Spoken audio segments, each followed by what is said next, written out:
Oh my goodness. Wow. He might call. Wow. He folded.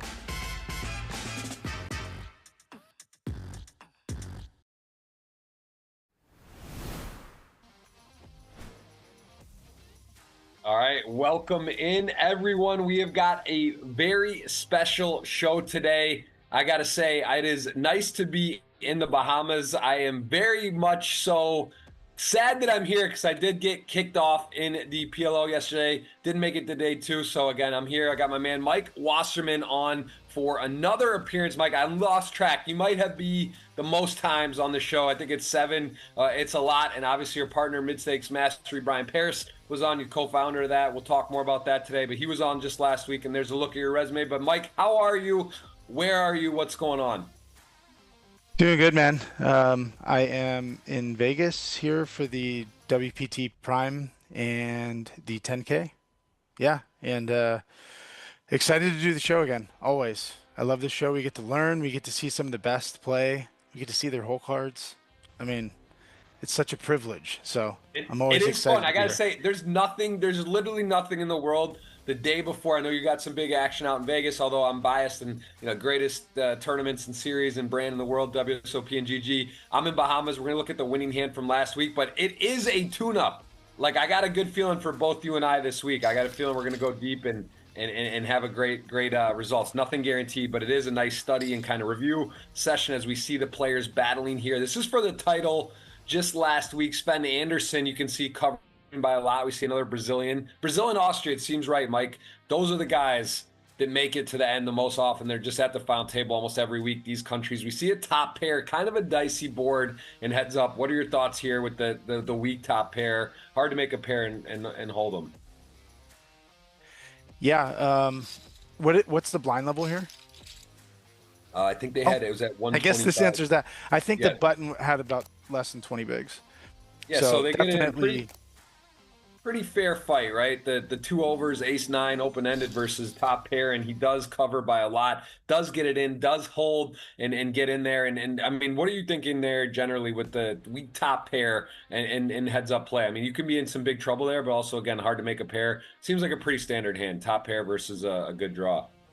Yeah, when it's sub 20 big blinds, even if it's full ring, generally your threshold for putting all your chips in, your stack off threshold is pretty low. So top pair is good enough to go with, especially heads up.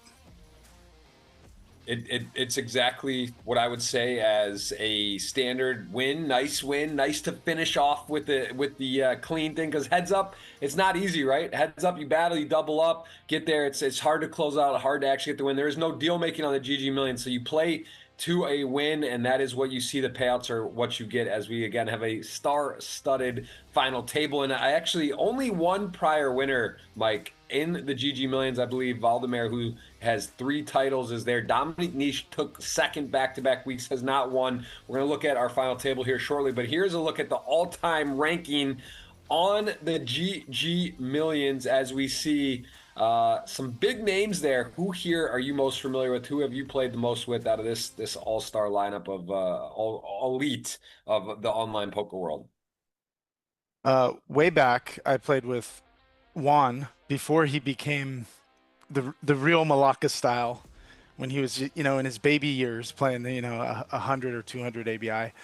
I played with all of these guys. I have some fun Ole Shemian reminiscent stories if we want to get into that at some point. But yeah, I mean, almost everyone in the first 6 or 7 of this list I've played with over the years. But in like 500s or 1Ks and lower, I haven't played the 5Ks or 10Ks with them online. Yeah, these are guys, again, I've been doing it for a long time, some of the best in the world. And we get to kind of see our culminating 2025 season 2 of this year, which sort of ends in the Bahamas, if you will. Just a few more weeks left, of course, in the 2025 calendar year. But there's a look at the leaderboard there, and you can see the titles, some final tables, some impressive stuff there. We are going to see a $256K first place, so a $56,000 heads-up match today. Everyone guaranteed 3.5 buy-ins. It is a little bit lower than the normal GG Million payouts, but you can expect that, right, Mike? There is the stuff in Vegas, and of course here in the Bahamas, we are stocked and loaded. So many people out here playing in this, and 115 entrants today. Anything jump out on those payouts in terms of the increase or a gap? Only that it's smaller than it normally is, and that's clearly because there's huge series going on, right? Yes. The Prime 1K out here is supposed to have like almost 10,000 people in it. The guarantee is 5 mil, but it's like going to be way beyond that. And then we have all the Bahamas stuff, obviously, that you know very well. So. Yeah, it's going to be interesting to see on the guarantees. 60 million, Michael Kim, GG, crazy, ambitious, always pushing the envelope, and we'll see. I think there's actually, it's an interesting thing where you can bust in the money and then replay it, or so, because there's day 1 A and B, and then day 2 I think it hits the money if you had, and then there's a period where if you bust you could actually get back in. So I gotta get confirmation on that. Pretty interesting. But here's a look at a 9th place player. I gotta say, I'm in the Bahamas and I am doing some in-client betting. I will look at that. I think this man, No Way Mate, has 5 appearances, first cash, and he is a long shot with 8 blinds. It was like 44 to 1. So I put a little wager on that. The in-client betting. I did fire a few different picks. It's kind of fun when I can do it and log into the client. I'm over here. And John Proudfoot, this is a player, 3 final tables, 50 appearances, pretty low in the money cash percentage. Maybe he's not rebuying, right? That's one of the things. These get skewed. Players are able to rebuy. And if you do that, your percent of cashing obviously will go up. But you can see very nice results. Over 5 million on GG alone. Have you played with John Proudfoot? Someone I haven't seen in a while on here. Yeah, years ago, when, again, before he was playing all this high stakes stuff, I was playing like low and mid stakes with him. And it's really cool to see people over the years that you play with kind of in lower stakes, and you see them progress. A lot of the Brazilians happen that way, you know, like Nerd Guy and KK Ramate, GM Walter, these old school names. But yeah, John Proudfoot, definitely have played with him a bunch over the years. Yeah, 15 blinds. Going to get a little bit of value on that pick if you do select that in the in-game client to try to take a shot. Obviously going to return a nice bit of change if you were to hit that. And here we go, 15 appearances here, man, with a muscle flexing in his picture. K. Sherbakov is a absolute possibility with 21 blinds and a big opportunity. You can see there, he just took a high roller. That was, I guess, a couple of years ago, but at the Cyprus 10K, knows how to win, knows how to close, plays live and online, then doesn't have a ton of GG Million earnings, but GG over 3 million. So nothing to sneeze at. Tell me about this player. Have you played online or are you familiar live? I don't know him by his real name, but yeah, looking at his stats, he probably knows very well what he's doing, but we'll see. You know, we'll see during the stream. Maybe he's going to be going for it. Maybe he's just going to be trying to ladder. We're just going to have to see what his approach is. We do. That's why it's so fun. That's why I love. It's just some weeks it's chalk. You see the top 3 finish, top 3 or 4. Obviously the trifecta. I want to remind everyone on GG to go on to the Twitter or X, if you will, and you can go ahead and try to select that trifecta. There is prizes if you guess the order. I think you actually just need the top 3 now. You don't have to get it in the right exact order. Not easy to do, but that's kind of fun, and that is up every week. We'll get a link for you during the show, and make sure you guys participate. And this player, why? Dembrowski is someone that has 5 final tables, no win. We're noticing a theme, Mike. No one has won on the GG Million. It's so hard to win. 5 final tables, 50 appearances, not a title. We will likely see a new winner today, although there is one winner who has won 3 times, which we'll cover in a little bit. But again, very impressive player here who is over 4.5 million in GG earnings. And I got to ask you if you played with him before, Dembrowski. I believe somewhat recently had played with him, but not a lot. So I don't have much info on him. Well, yeah. Go ahead. Go ahead. Tell me. What do you think when you don't have much information? How do you kind of approach players when you're playing with them live or online? Well, I usually don't have a plan, and I just kind of see what they're up to as we go, and then make adjustments on the fly. Yeah, I think that's a great way to put it. Yeah. Making you can get yourself in trouble making assumptions and just start profiling people, or, oh, I don't know this guy, or he's from this country and I'm going to try to play this way. But speaking of that, Dante Fernandez, someone who has been on more often. We've seen him, his name coming up. You see again, just another very impressive player, and from Brazil with a final table. He has 2 cashes, 13 appearances, and 10 million in GG earnings. Breaking here into the GG Millions, the big boy, the Champions League of online poker. He is going to go for it today, and someone I bet in the client getting a nice return. We'll look at those again. I kind of sprayed around today. One of those smash and cover deals where I just bet a little on a few different people. Some have a good return, some I would break even or lose, but we'll talk about that, and we'll have our dinner wager at the end here as we see another Brazilian, B. Botion, who has 4 final tables, no wins, 65 appearances, a very impressive resume on GG, 12.7 million earnings, 34 big blinds, and also the GG World Champ for a huge score back in 24. So tell me about Botion. Have you played with him, and anything jump out with his stats here? Yeah, I played with him about, I mean, the last 2 guys, 10 million and almost 13 million here. Those are pretty big numbers. So clearly they're putting in a lot of volume at high stakes, because you don't really get to those numbers playing lower mid stakes. So these guys are very familiar with being in these spots, and they're probably both willing to go for it. So it'll be fun. It'll be fun.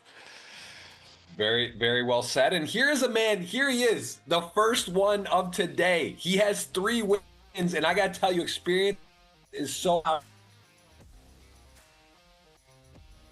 know the blind levels, and he is the only champion so far. He is the only champion at this final table, and he has got 8.5 million. A lot of those coming from the GG Millions, and he's got 56 blinds today. Got to say, I like his chances. I think Dom, of course, with the big lead, we're going to look at that, but I think that this is something that, you know, he can close, and he has done it before. Tell me about Valdemar and how you like his chances today. Yeah, I think having gone through all the different stages of these final tables in these big spots is worth a lot. I don't know how to quantify it, but not feeling the pressure under the lights is worth a whole lot. Yeah, I agree with you. I think that it is something you can't teach. You can't teach experience. That's something that you put the effort in, you put the time, you show up, you get deep, and good things happen, and he knows how to do it. As we see ace-2 suited, we're going to see a highlight hand from the top 3. Want to take a second as this hand's playing out to thank everyone for an incredible year. GG Millions has really been growing. We have an amazing, amazing group of people here on the team, and also for you guys watching, girls, guys, all over the world, appreciate you. Please say hello. Please hit the thumbs up. Please hit subscribe. We will have giveaways for you as well for the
Is a little bit easier to 3-bet. It's a little bit easier to 3-bet fold this, but also it's suited.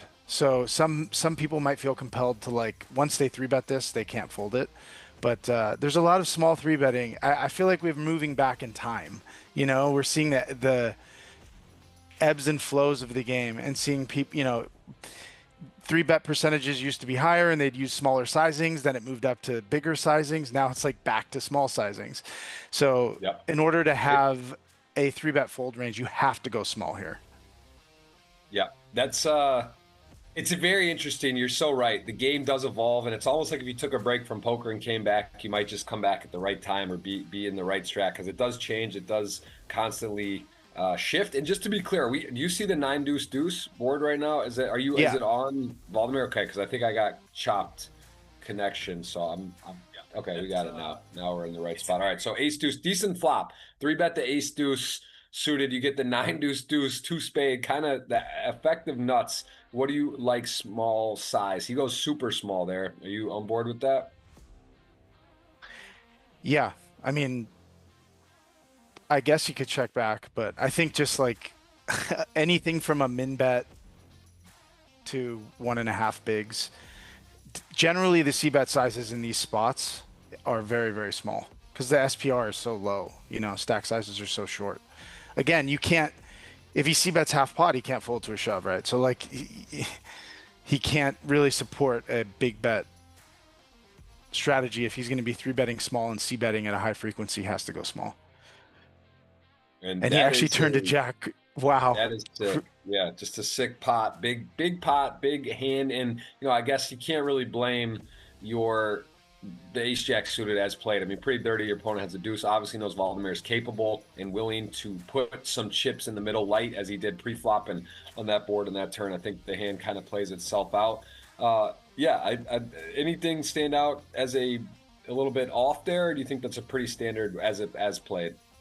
I'm surprised that the ace jack didn't just put the money in. He's suited, so I do wonder if he has ace jack off, if he just shoves and he's willing to call with like the suited hand out of position or the suited version.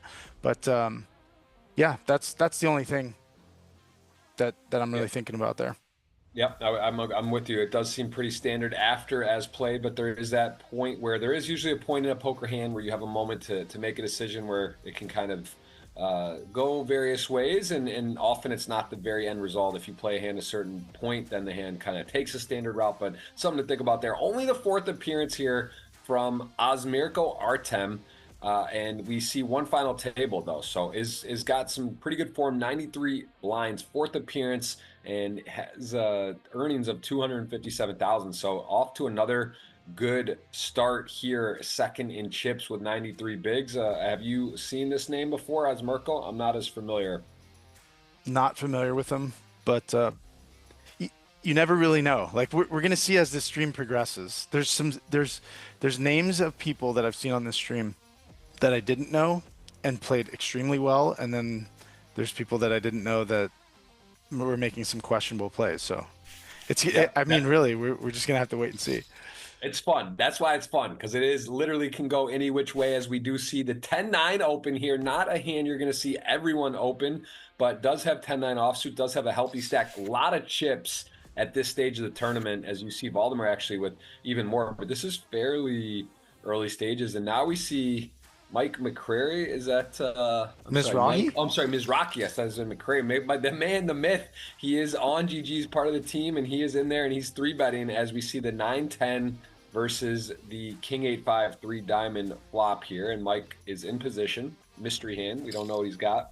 Mike also been a guest on the show here, and he is against now a 10 turn. So this hand's a little unstandard so far all around. 9-10 off, and here we go. He's in the streets, Osmirko. Yeah, this is a bit odd. I mean, as played, you have there 9-10. You get 3-bet by the button. There's 3 diamonds out there, and turn to 10. He floated. Is that right? He floated on the turn or on the flop there. I believe so. Wow. I think he's going to look him up. Is he gonna call? Is he gonna raise? I mean, he does call in the queen He's come jack. this far. Oh, He's not folding a 10. No way. wow. What a hand. What a hand from Osmerko. And really, I mean, talk about a bailout. Mizraki getting a flop that he's going to win, right? He's just going to end up taking that down most of the time. Obviously, he has his opponent in really bad shape, needs a 9 or 10 with no diamond, but really interesting hand. And if you see this note, let's talk about this, Mike, because we're talking about from a point of studying, kind of review, getting immersed in the game. You see this hand, you're at the table right now. Let's just say you're another player there, right? Dominique is there. You're on the left, and you see this hand. What notes specifically are you making about Osmerko in this particular spot? Because this is definitely an unnatural hand. Yeah. So this, I think a lot of like amateurs or inexperienced players don't make the proper adjustments in these spots. So he called the 3-bet with 10-9 off, and he floated on this board, which is kind of absurd. But the adjustment that you make in position is you, instead of tightening up and only 3-betting him with value, like the top of your range, you expand your value range by a couple of pips. So where you might only have ace king, ace queen, and ace jack as 3-bets for value, you can now add in ace 10. You know, you can add in, I mean, if he's calling 3-bets with 10-9 off, then you can start 3-betting really wide for value, because he's going to be peeling out of position with hands that you're dominating. So if you're 3-betting king jack as a bluff against other people, you can do it for value against him, you know? So you expand your value 3-betting range, and then you just kind of cut out the 3-bet bluffs. You just like don't really have many of them. So that's the adjustment that I would make. Makes sense. I mean, and what about Mike? I mean, queen jack off. This seems like again probably player dependent. Look, it's not a hand everyone's going to 3-bet, but against the player who we see opening the 9-10 off, it looks like a pretty good adjustment in a read, right? He's going with the light 3-bet. Happens to be the best hand. He's in position. Played a hand where it got unlucky on the run up. But are you good with that 3-bet, or is that one that you're not going to often do? Yeah, generally you 3-bet the offsuit, flat the suited. But that's a very under bluff 3-bet bet board. It's a pretty crazy hand, actually. Like I'm not sure how many bluffs he's actually showing up with there. Probably not a ton. I agree. That was yeah, I agree. Very interesting. All right, well, here's the guy. Got to be the talk of the day. Dominique Nietzsche just has done so much crazy stuff in poker. I mean, he's just got insane live earnings, insane results, developed DTO. He's just been around and has a very storied career. 134 blind state, 2 times second, back-to-back weeks, 7 final tables, might even be 3 seconds now. Is the odds-on favorite to win, of course, with the massive chip lead and the experience. Tell me about Dominique Nietzsche and his game, and what do you expect from him today? Well, he's one of the GOATs, man. I've played with him a decent amount over the years. Not in the last like probably 7 years, but way back I played a lot with him. Now he's just in a different, in a different league. But we get to see some really interesting spots that he makes like very good decisions in a lot of spots, and he also plays his own style that he kind of created. So it's just always fun to watch this guy play. It is. It's a great point. He sort of did create, if you will, a style, which is hard to do in the art form of poker, and to find ways to play differently, to limp, to come up with different sizings. And he did even create, he has the app. Obviously, we mentioned DTO, but he just is very tough to play against because he does sort of have an unorthodox, unique style. So for all the rest of the regulars and the pros, I think it's a little bit harder. It's like, do you really want to spend the time and effort to sort of understand and get into his mind where that's just so unorthodox? So I think that's really just such a big advantage for him. As you see now, he is going big with the queen, on the A7-8-3 board. And obviously he's going to have bluffs, and obviously he's going to have some value. And look at this run out. Pretty phenomenal for ace queen. The clubs miss. He has a club in his hand. He has ace with the queen. He's against a big blind range. I mean, effectively the nuts here as played, like, yes, you do lose to a few hands, but you feel pretty strong. SPR, look at how he sets it up. Exactly stack to pot ratio 1 on the river. And let's see, I imagine he's going to go for the for the jugular, and obviously we know Valdemir is at the final table, so let's see how this plays out. I don't think there's a ton of club combos that Dominique is going to be bluffing here.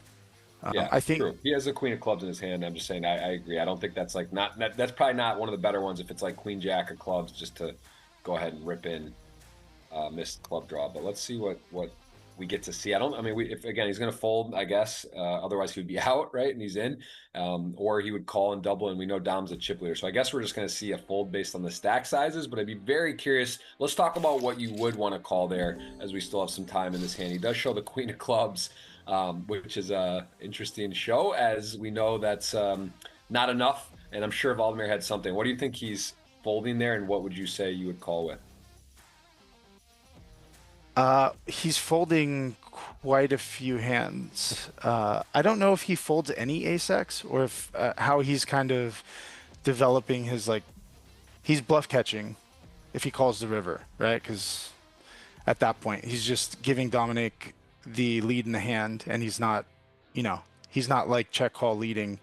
Dominic shows the queen of clubs to just for fun to make it seem like he has possibly a bluff. And, I guess it's possible that he could have a hand like queen nine of clubs, or a hand that doesn't quite have enough showdown value that he's going to actually turn into a bluff. But these are the types of spots where I think he shines the most, Dominic. I'm not entirely sure what hands he's going to be bluffing here with. There's not a lot of intuitive bluffs, triple barrel bluffs.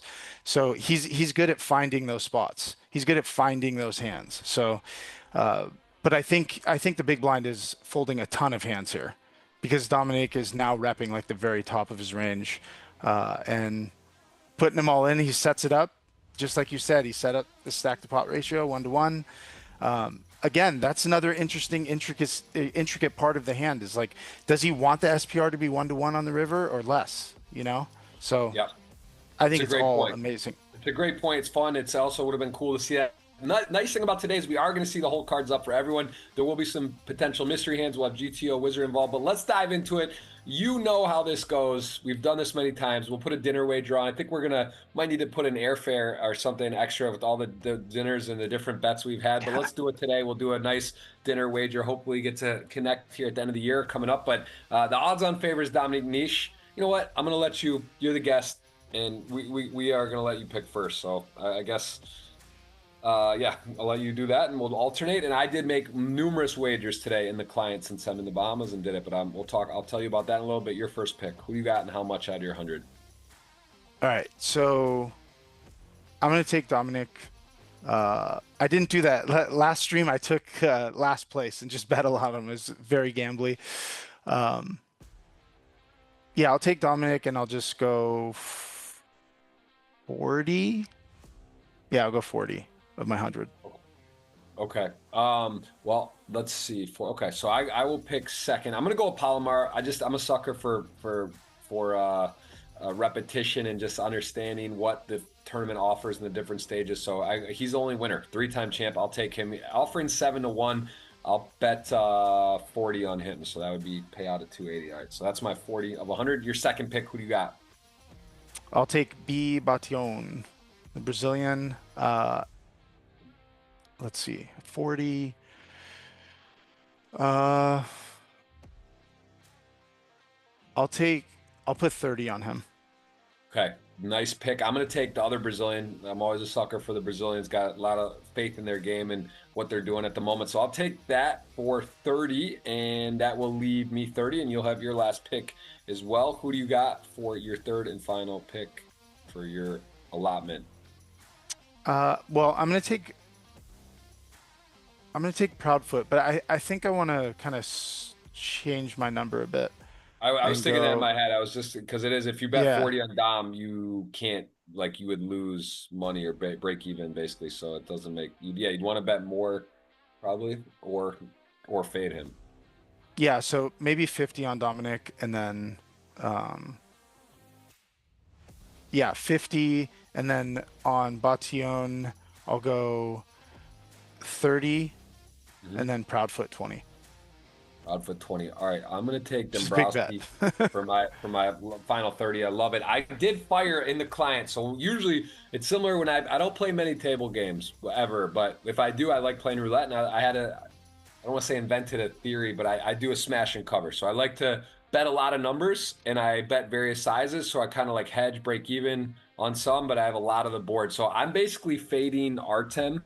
And then I did bet on Polymer. I bet on Dominique a bit, right? Just kind of as a hedge. I'm not going to basically win anything if Dominique wins, but I would break even. And then I did fire. I mean, these are some pretty long odds, 14, 17 to 1. You know, you put a little bet on some of these guys, they can pay well. I even threw a little sprinkle on the 42 to 1, just a tiny bit because, you know, it's like hitting a roulette number, 35 to 1 for that. So that's what I got. I got multiple picks. I hope at home you are able to do as well and sweat along. And again, if you're in the Bahamas, please say hello. I'm playing day 1A tomorrow. Can't wait. 60 mil, 26K, not too late. There's 4 starting days. Get out to the Bahamas. They got satellites running all the time. 2,700. They're doing these like small ones with 2-3 seats guaranteed. And then there's also multiple other events going on. So 250K culminating in the Triton today. There's a lot of action down here. It's been a lot of fun. And of course, good luck if you're in Vegas. Is this your last series? You're going to wrap up the year in Vegas, and then is anything else travel wise, plan wise? Obviously, Mid Stakes Master, you and B Paris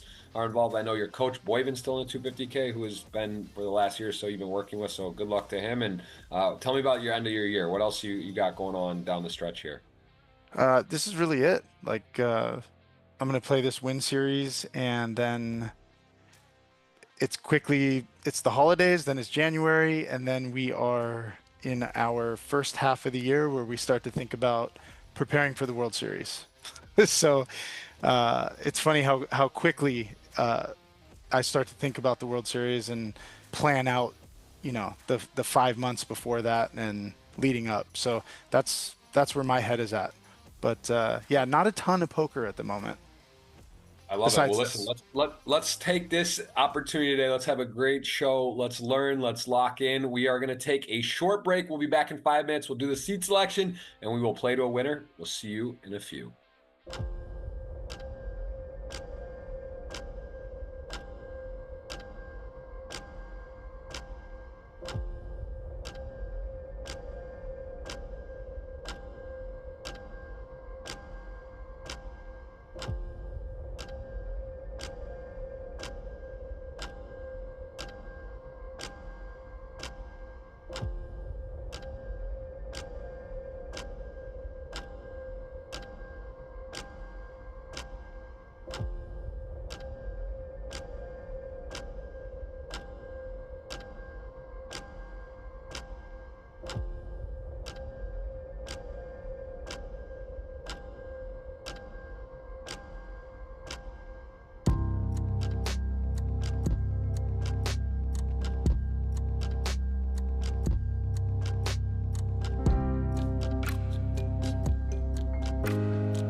All right, it's that time. It is the seat selection time. We've talked about it. We've covered a lot. I know Mike has given his thoughts on this before, but it is a very exciting time because we get to see the position of the final table, who sits where. We'll dive in. And if any new thoughts on this, Mike, I know generally every week I ask the guests what they think. What are some strategies? Do you have any new kind of takeaways or ideas, thoughts as the short stack or as the big stack, what you're trying to do?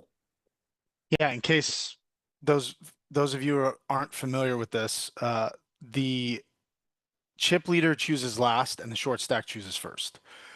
So it's just like doubly good for the chip leader. Um, Generally, the short stacks want to move into like late position. One way to mitigate, and then the medium stacks want to have position on the chip leaders. So everyone's trying to get position on the better players or the people with a lot of chips because they're going to be putting money into the pot at a high frequency or a higher frequency than other people. One of the ways is if someone's short enough, then the other people might make them be in the big blind. You know what I mean?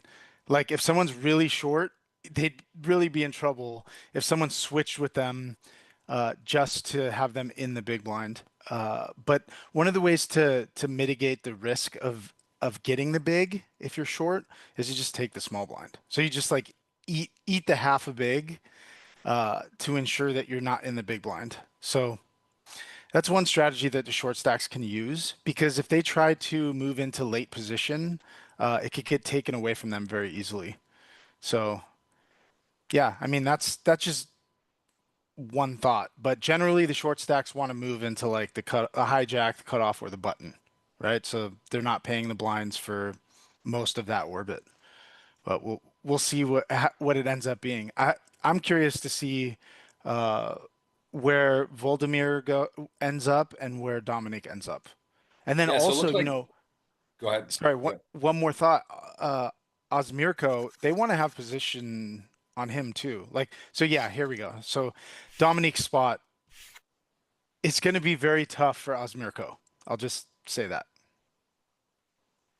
Yeah, Go it's ahead, a Jeff. great Sorry. point. As we see, No Way M Mate is there under the gun +1, and we see Valdemir go ahead and get in there with the ace 10 suited, knowing that Dom's going to open a super wide variety of hands as ace 10 suited is doing fairly well against those. He is actually ahead, but it is a very live hand. And now 8-9 suited misses, and ace 10 suited also misses, but has the best hand in position. So let's see how this plays out if Valdemir just wants to be checking or he decides to be betting and maybe understanding that Dom is not going to just with the no equity or a very little equity hand such as 8-9 with no backdoors does fold. So, you know, a nice start from Valdemir, right? He does get in there, does get against the chip leader. Small pop, but an important one is showing he's not just folding ace 10 suited.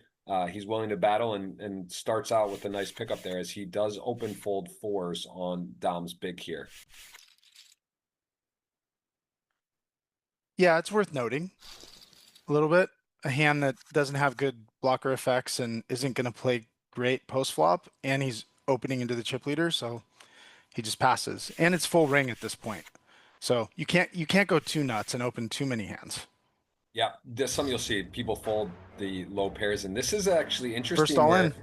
I got to say this, I do have a long shot on No Way Made, and you know this is one where again there's not really much where else to go. He's the shortest. He is going to take a stand. Ace 9 suited to King 5. King 5 is live. Flops a gut shot. King 5 or a 6. The hearts runners were no good as Ace 9 had it covered, but there is the 6. So all right, my long shot, couple $100 for 40 to 1 is done, and that's a good game and a good run out for Dom as he does make quick work of the short stack and almost unfair, right? You get ace 9 suited, blind on blind. You got the chip leader shove, and he wakes up with Yeah. a modest hand, does end up running you down, and you're just out the door, which is as the short stack, what kind of happens? You got to win that first all in, and we will move on 8-handed. It's quite efficient though. If you're going to get last place, let's just do it in, one or two hands. Get it over with. So he has the 7-8 suited here. Voldemir. Generally, this is a check with the 10-7. It's going to play well in position. It would have been interesting to see if he decided to just put pressure on Dante and use this as a raise. But this is a pretty standard spot. It's going to be tough for Dante to win this hand, I think, not having the spade, even being open-ended. But we'll see if he finds some creative Brazilian way to end up with the chips at the end of this one. Yeah, this is a fair fight. 7-8, you're open-ended and realizing how wide the equities are, but that's kind of a one where it's not super nice to continue without a spade. You're drawing where you don't even know if it's good to hit, and probably if your opponent has one spade, now all of a sudden you're shedding a lot of outs for equity there. So again, gets out of the way. It makes sense. He's also sees Proudfoot in his rear view mirror there that he is shorter with 400K and pretty even with our guy K. Shabalakov. If I'm pronouncing that wrong, apologize, but they are very close. So he's also with Dombrowski. It's pretty tight here and a really nice spot for Dom. I think, with his experience to cook up a lot of chips and sort of put pressure on. We'll see how he maneuvers, but I like his chances as ace-4 with a decent size shove there, but also knowing the risk premium super high for Dombrowski and actually probably going to get some pretty decent hands to fold there as he does shove the ace-4. Yeah, it's pretty much the haves and the have-nots right now. It's a bunch of people with, 2 million or more, and then a bunch of guys that have about 600 to 400. Yep. So it could be very slow right now because no one wants to bust before the other short stacks. But so yeah, some of these guys just go for it. Like we've seen crazy hands nine-handed, on these final tables. And then we've had streams where nobody busts for, 2 hours. So it's just like we're gonna have to see how these guys are approaching these spots.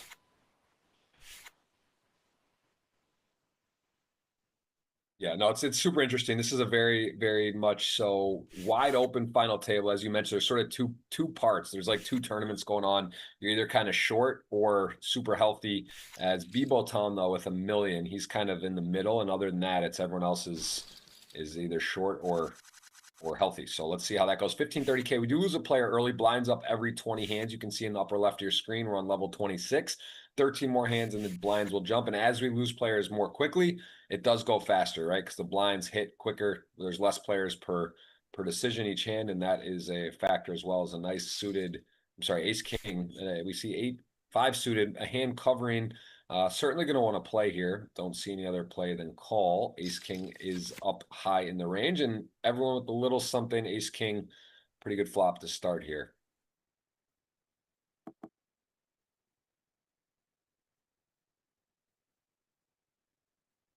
And, wet board, you're against a big blind. GTO Wizard coming in for a recommendation. Shout out to them. Big addition to the show, giving us some insight into some sort of solver spots and situations. And now it goes with a saying to check bet small, or was that all in 826? I'm trying to see where that's coming up, but maybe we're on the turn here. So now it's saying to call. I think that was from the flop. So we did have a glitch. There's a little bit of an error sometimes with the reading on the GTO Wizard on how they put the hands and where it comes. So we want to make sure we're going to get word from the team that we're on the right spot here, as it's seems a little bit delayed. As now it's saying check or bet mid. That makes sense on the turn. Does go for a check, which was highly recommended. Now on the river with 8-5, does go for a check. Has a pair, has some showdown.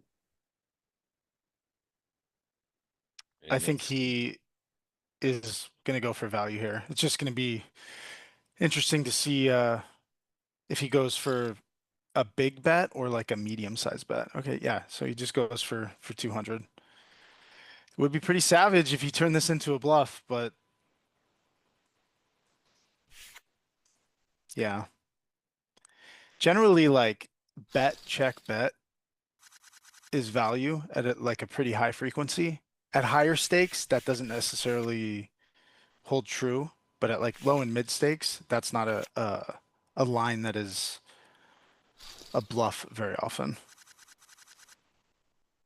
Like they bet the flop, check back the turn, bet the river.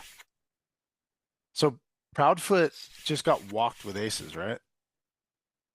And he has kings this hand. Yeah, it's pretty sick. Pretty sick, but he's going to get some action on this a little bit, at least open. Although ace-7 suited, not really worth the 13. What's that? 14 blinds. Not a hand you're really going to want to be battling with. So let's see what size Proudfoot comes with, and it's basically committing all in, and Valdemar, pretty easy decision here. So I was gonna say it would be interesting to see if he has a not all in 3-bet size here off of this stack from the small. And he did, but it effectively wasn't all in, but he's leveling to make it look like if Dominic jammed and Voldemir got it in too, that he would fold his hand. So he is kind of balancing in that way, but there's really no 3-bet that's not all in there for Proudfoot. He's too short. This is interesting spot. I don't think Dominic goes with the call. He's definitely going to go with the 4-bet here, but we just have to see what his sizing is. This is a thick spot because like Dom is, you know, covers dramatically. You see the second stack 3-bet with a hand, and he just good to see he doesn't make any leveling himself, right? He's not like, this feels like he's just making a move. It's a good spot to do it. He just kind of, okay, I have king jack off. I took a shot and now I'm out of the way. So he doesn't make a meal of it and does move on to the next hand. But nice timing for Dom. I mean, that also, there's something to be said about timing and momentum. When you get in, he gets a good hand, he gets to pick it up. You know, maybe it makes Osmerko, you won't know until delay. You just kind of, you're like, all right, you know what? I'm mixing it up a little bit. I'm trying to get involved, but then Dom just shuts it down. He happens to have the best hand in poker, right? Easy to play back there, but you know, you don't know that, right? Mike, when you're at the table and you kind of feel him assert his power, that is I think that's going to bode well for Dom, and sort of in the meantime, how he's able to just kind of keep chipping up and keeping people in check here as we see king queen suited, king 8, nothing much to see. King queen suited does pick up an important pot for his stack. Had the best hand, but did not connect with the board, and we'll keep on rolling. Worth noting that like Dominic didn't go small. He didn't go huge in that spot with the aces, but he doesn't particularly want Osmirko to be flatting as second in chips and be playing out of position against him. So he was charging him a decent amount to continue. It's not like he was going to click it. And now we have Dante opening ace queen suited on the button. I'm very surprised that Dombrowski did not shove from the big blind here with ace jack.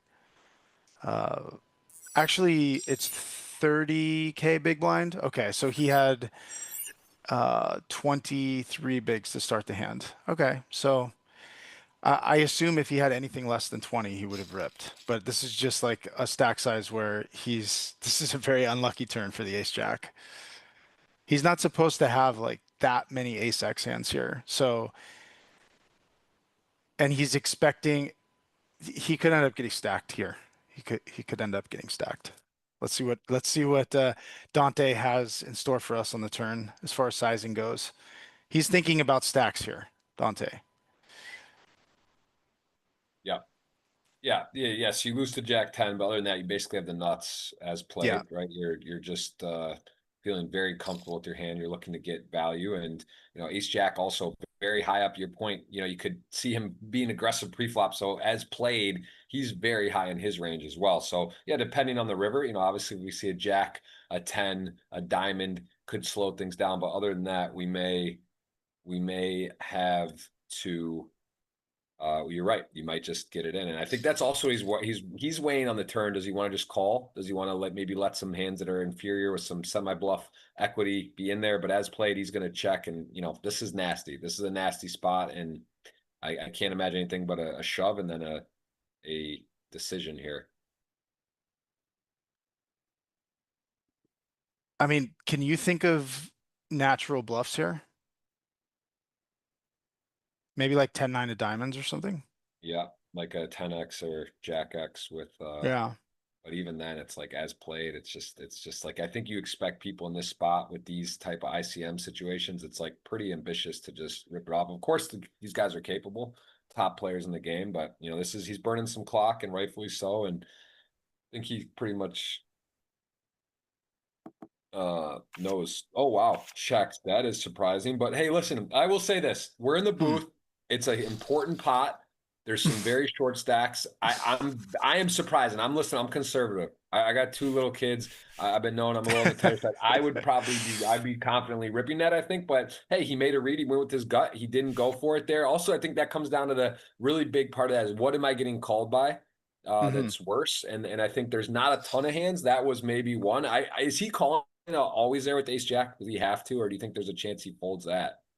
Well, that's why the first question I asked is like, what bluffs does he have in the spot? Like six, 6, 7 of diamonds. Like he doesn't have a ton of bluffs. So I guess, and the big blind doesn't necessarily have a lot of ace X hands. So I think that's what he was thinking was like, he's just not going to get called that often. And he's opening himself up to uh, really possibly busting, before these other 400 and 500K stacks. And yeah, he just didn't get greedy in that spot, which could work out for him, but it could also cost him a spot where, in this particular situation, it cost him, I believe. But yeah, I don't know. I mean, once he gets to the river, if he doesn't have a ton of bluffs, I guess you can just, muck the ace jack. But Yep. can he be betting worse for value? Apparently not. If he's checking back the ace queen. So I guess, yeah, you gotta just go street by street and kind of read the spot. So now we have the king jack suited here. I believe let me look. There was a three You know bet if, free, a little spicy from Valdemar. Put the yeah, three bet on Dante.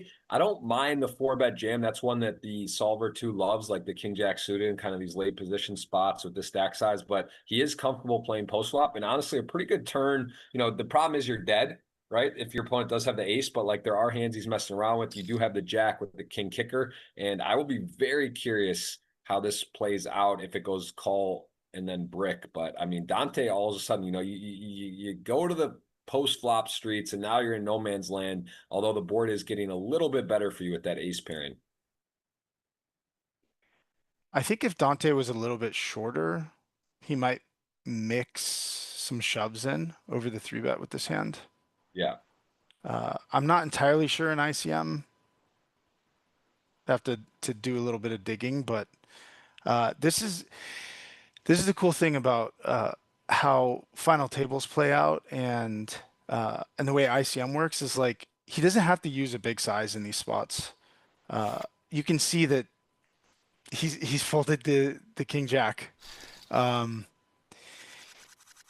he's not thrilled on the turn when he's facing the double barrel, and I think he doesn't have as many ace X hands as the button, and he just made him fold with a little bit of pressure. He bet 1/3, and it's just too much for Dante.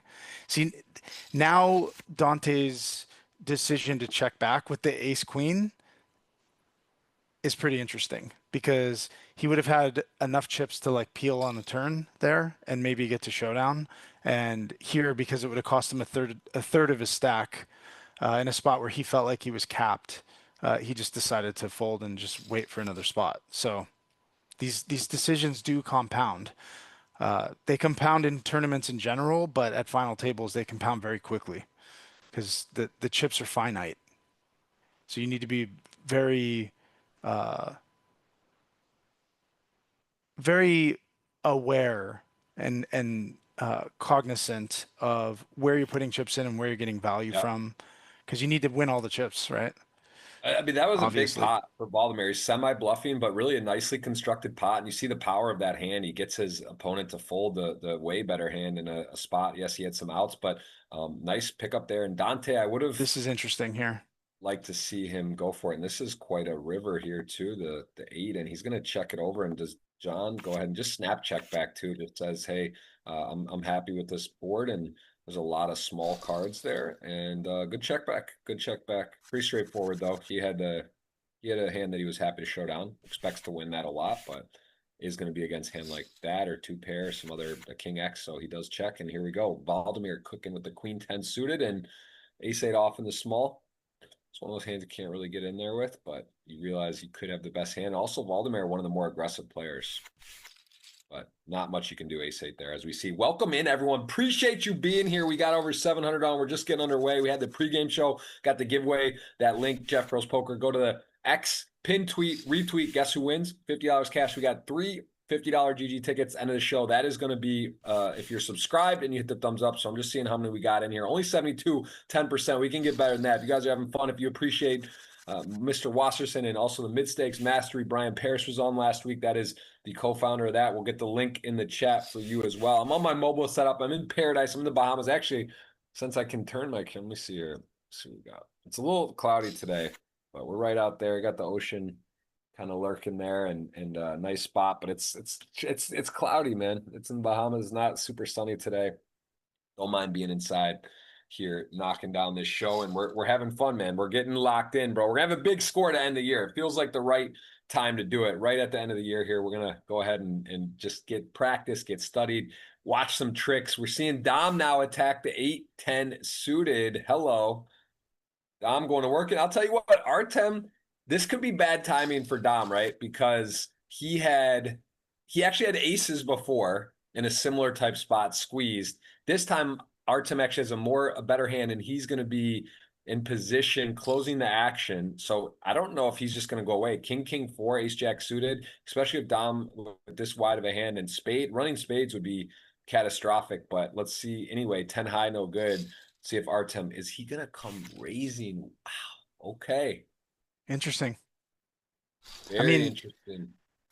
Raising in position is a pretty powerful thing to do, you know?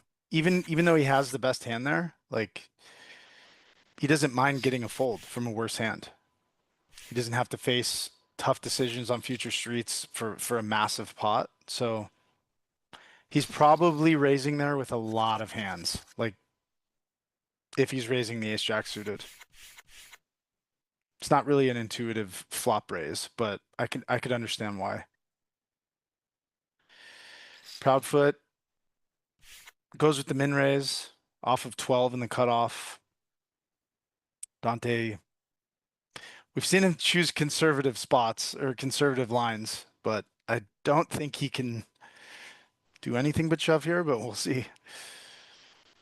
Yeah, I would be shocked if so, but I'll be honest like that. You don't love it, but it's still a pretty good spot cutoff versus the small blind. These stacked ups, nines is a pretty big hand. And here we go. We're going to run it. Dante is not going to probably love that, but obviously he's calling 100K more. He's still in. He has 200K if he loses, but he is flipping. He's ahead. 9 stays jack. Pretty classic flip. Big moment. Clean for nines. 3-1 favorite to the turn. Needs to fade 6 outs now, about 14% of the time.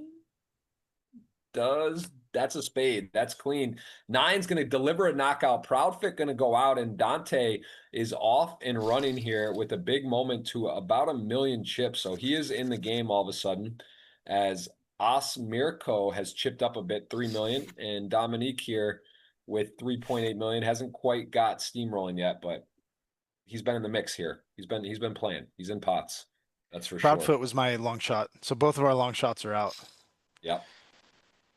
I'm sort of in a way, I'm basically how I did my in-client real money betting was I bet a lot of guys, and I'm sort of fading Osmirko, and I kind of bet a little taste on like the majority of the players. I'd say that's like the one spot I'm super fading because I didn't bet him, and I bet like 6 of the 9.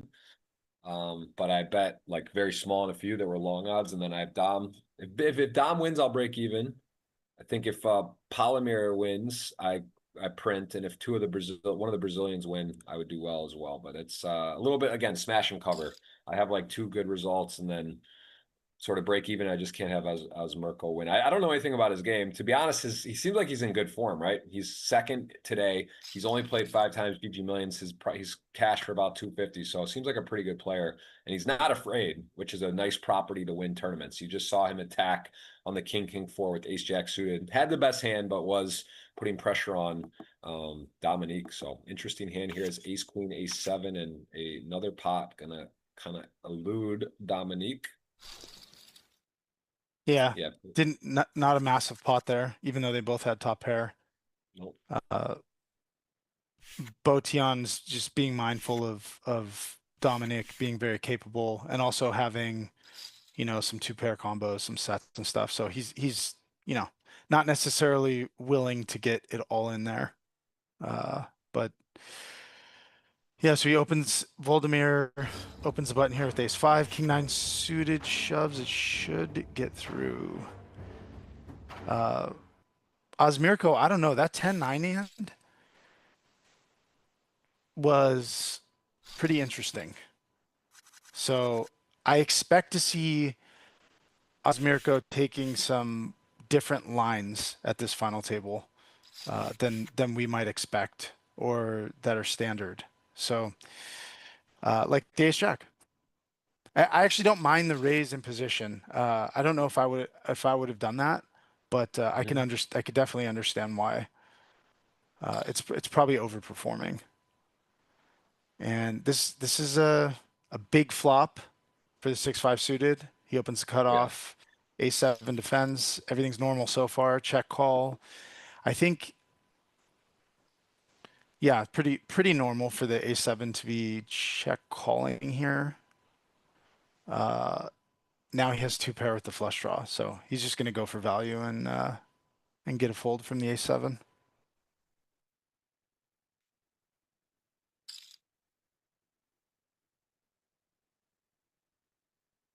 So he's Voldemir is sorry if I'm butchering that name, but I he's think you actually got it right. It sounds like how I would say how I would think about it, but this is a tough spot. The 5-6 suited has him absolutely buried. A7 can't really do much to improve there at this point, and makes good fold was drawing dead as we saw it. The Vladimir pressure has been pretty noted so far. He's been aggressive, and he is continuing here. We saw that in the highlight hand as well from Sunday. We watched the top three stacks. That was one of them. Here we got ace five off. Pretty straightforward hand, blind on blind. He's going to limp. I mean, again, could do multiple things. I don't mind. I think he's probably limp with the intention to jam on a isolation. The queen deuce off, definitely a hand that could do it. With queen deuce, one of the ones that you can attack a limp or a complete in the small blind. He doesn't do it. Ace five does pair the five. Queen deuce kind of in no man's land. Is going to come out with a small bet. So wide ranges though, right? Like we literally could have like any two cards here. So ace five, although as a pair, it is very aware of a wide range of possibilities here, and by no means is trapping. And now all of a sudden things get dicey. And queen deuce off, just deciding to attack this board with just a complete airball, and well done, Osmirko. I think his bet on the turn there with the queen deuce is more a function of stack sizes than it is like his hand. But those spots, those blind versus blind spots, those are the most interesting hands to me, for the most part, Yep. at these final tables. Because, like you said, very, very wide ranges. So you have to find some, bluffs you normally wouldn't find. You have to find some calls you normally wouldn't call with as bluff catchers. So at least if the positions were different. So Jack nine suited opens. He gets called by both blinds, both of the chip leaders. Osmirko flop top pair. Dom has a backdoor flush draw with an over. It would be interesting to see if Bation finds. He'll probably find a C bet here. I think multi-way, like you want to start thinning out the field a bit. Like you don't want to be trying to have the best hand against two other ranges by the river. So like you want to start getting people to fold on the flop, but maybe not fully investing in the hand until future streets. I don't know if he finds a double barrel in this spot. Maybe he does. Doesn't seem too intuitive to be betting this hand twice, but let's see what he chooses. There you go. Goes for it. Putting He's some stepping pressure. into Osmirko's web here, and King 8 has him in very bad shape if he's going to click on. I don't think this would be one most likely he would shell off either, right? Just like with the stack sizes, there's others, and this would certainly not work as the King does make trips now for Osmirko, and I think if you're Botian, you may just have to give this one up. I mean, sure, is there hands that you're losing to that you guess there are some ace jack hands or somehow ace queen off or something that doesn't three bet or some low pairs that might work? I mean, he is potentially going to fall through here and maybe doesn't have to go so big, but this is really ran out well for Osmerko. I mean, the more intuitive hand to have as bluffs here, I guess, would be diamonds. Maybe a hand like ace three of like hearts or something. Uh, this is maybe he just goes small here to try to fold out Right. some of Queen jack, like yeah. yeah, ace jack off, which maybe could play that way. I think he has to bet. Just a matter, does he want to go big and try to fold out a little bit of stronger hands, or does he go small? And ultimately, too, maybe understands the player profile and doesn't think that that would get it done against a hand such as ace jack if you bet 200 or 180 or 300 there. So I think he maybe just white flagged it and actually worked out decent to do that because he was not going to get those chips back as he now gets ace queen and kind of gets in another difficult situation. You got a guy who's short raising ace queen off, very strong hand, but off that stack depth in that position, there's pretty strong hands here usually. Yeah, when the board pairs on the river there with the king, just not quite as appealing to follow through. But also he has jack high, and those Brazilians don't want to give up, man. They don't want to give up. They want to fight for every pot. So yeah, he's just gonna three bet call here, but I don't know if Dombrowski can get it in. It would be kind of surprising if he just decides to get it in here. But again, like because of the small three bet size, he might feel compelled to not fold. The problem with that is like, the direct odds of the hand, like in chip EV, maybe you can call there, and the math would support it, but this is not chip EV. So him calling out a position off of this stack size and just bleeding chips in a passive way is it's not a very appealing option for him.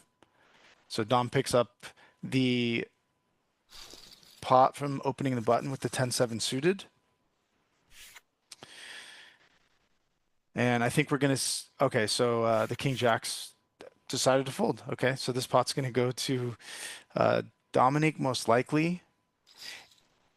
It would be interesting to see if Dombrowski could find like a shove here because Dominic's obviously going to be opening very, very wide. And this seems like a pretty good candidate for shove. Yeah, good. That was a good recognition of the spot, good hand selection.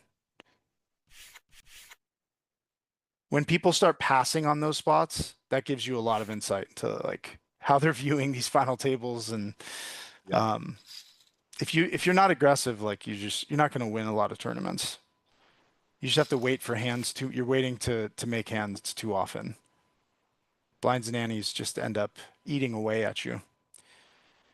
Yeah, it's a good point here. As 7-8 actually is going to likely be able to find a way to win this pot. At the same time, it's an 8-high flush draw out of position against the button. Valdemir going to be wide as we see 8-9 off here. Just does call.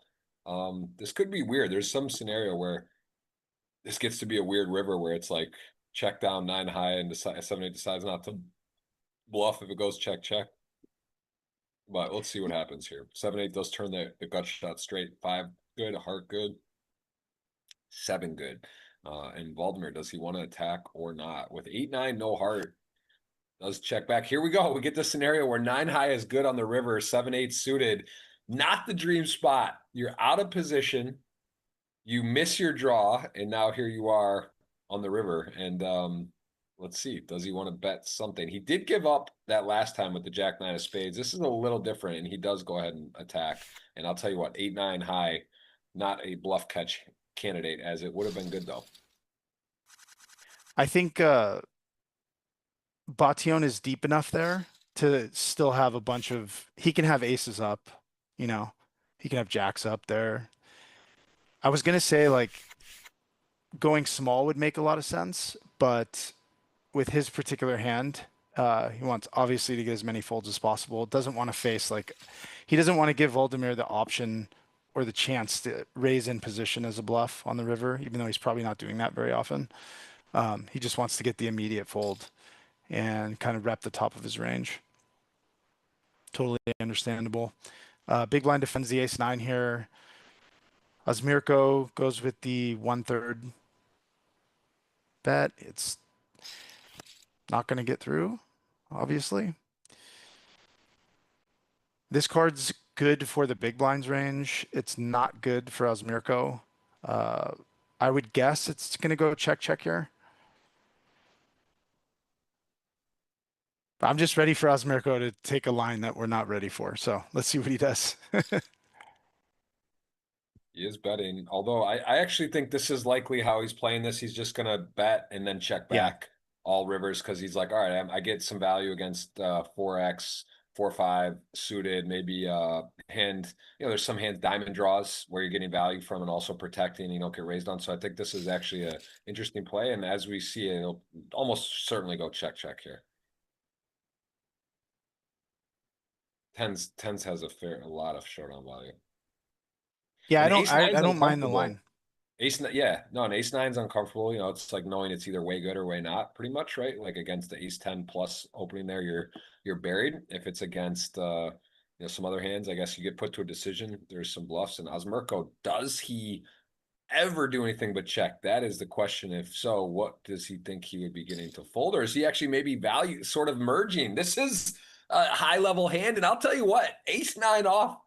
This is not the easiest call of your life. I mean, you realize you're just losing to a lot of hands here, but I don't know. I don't see how you can play and fold. So he does call and ultimately made the decision. And I'm a little surprised by the tens. What do you think is that a value shove? Is he targeting 4x there? Like, what do you think he's looking to do there? I'm surprised by that bet.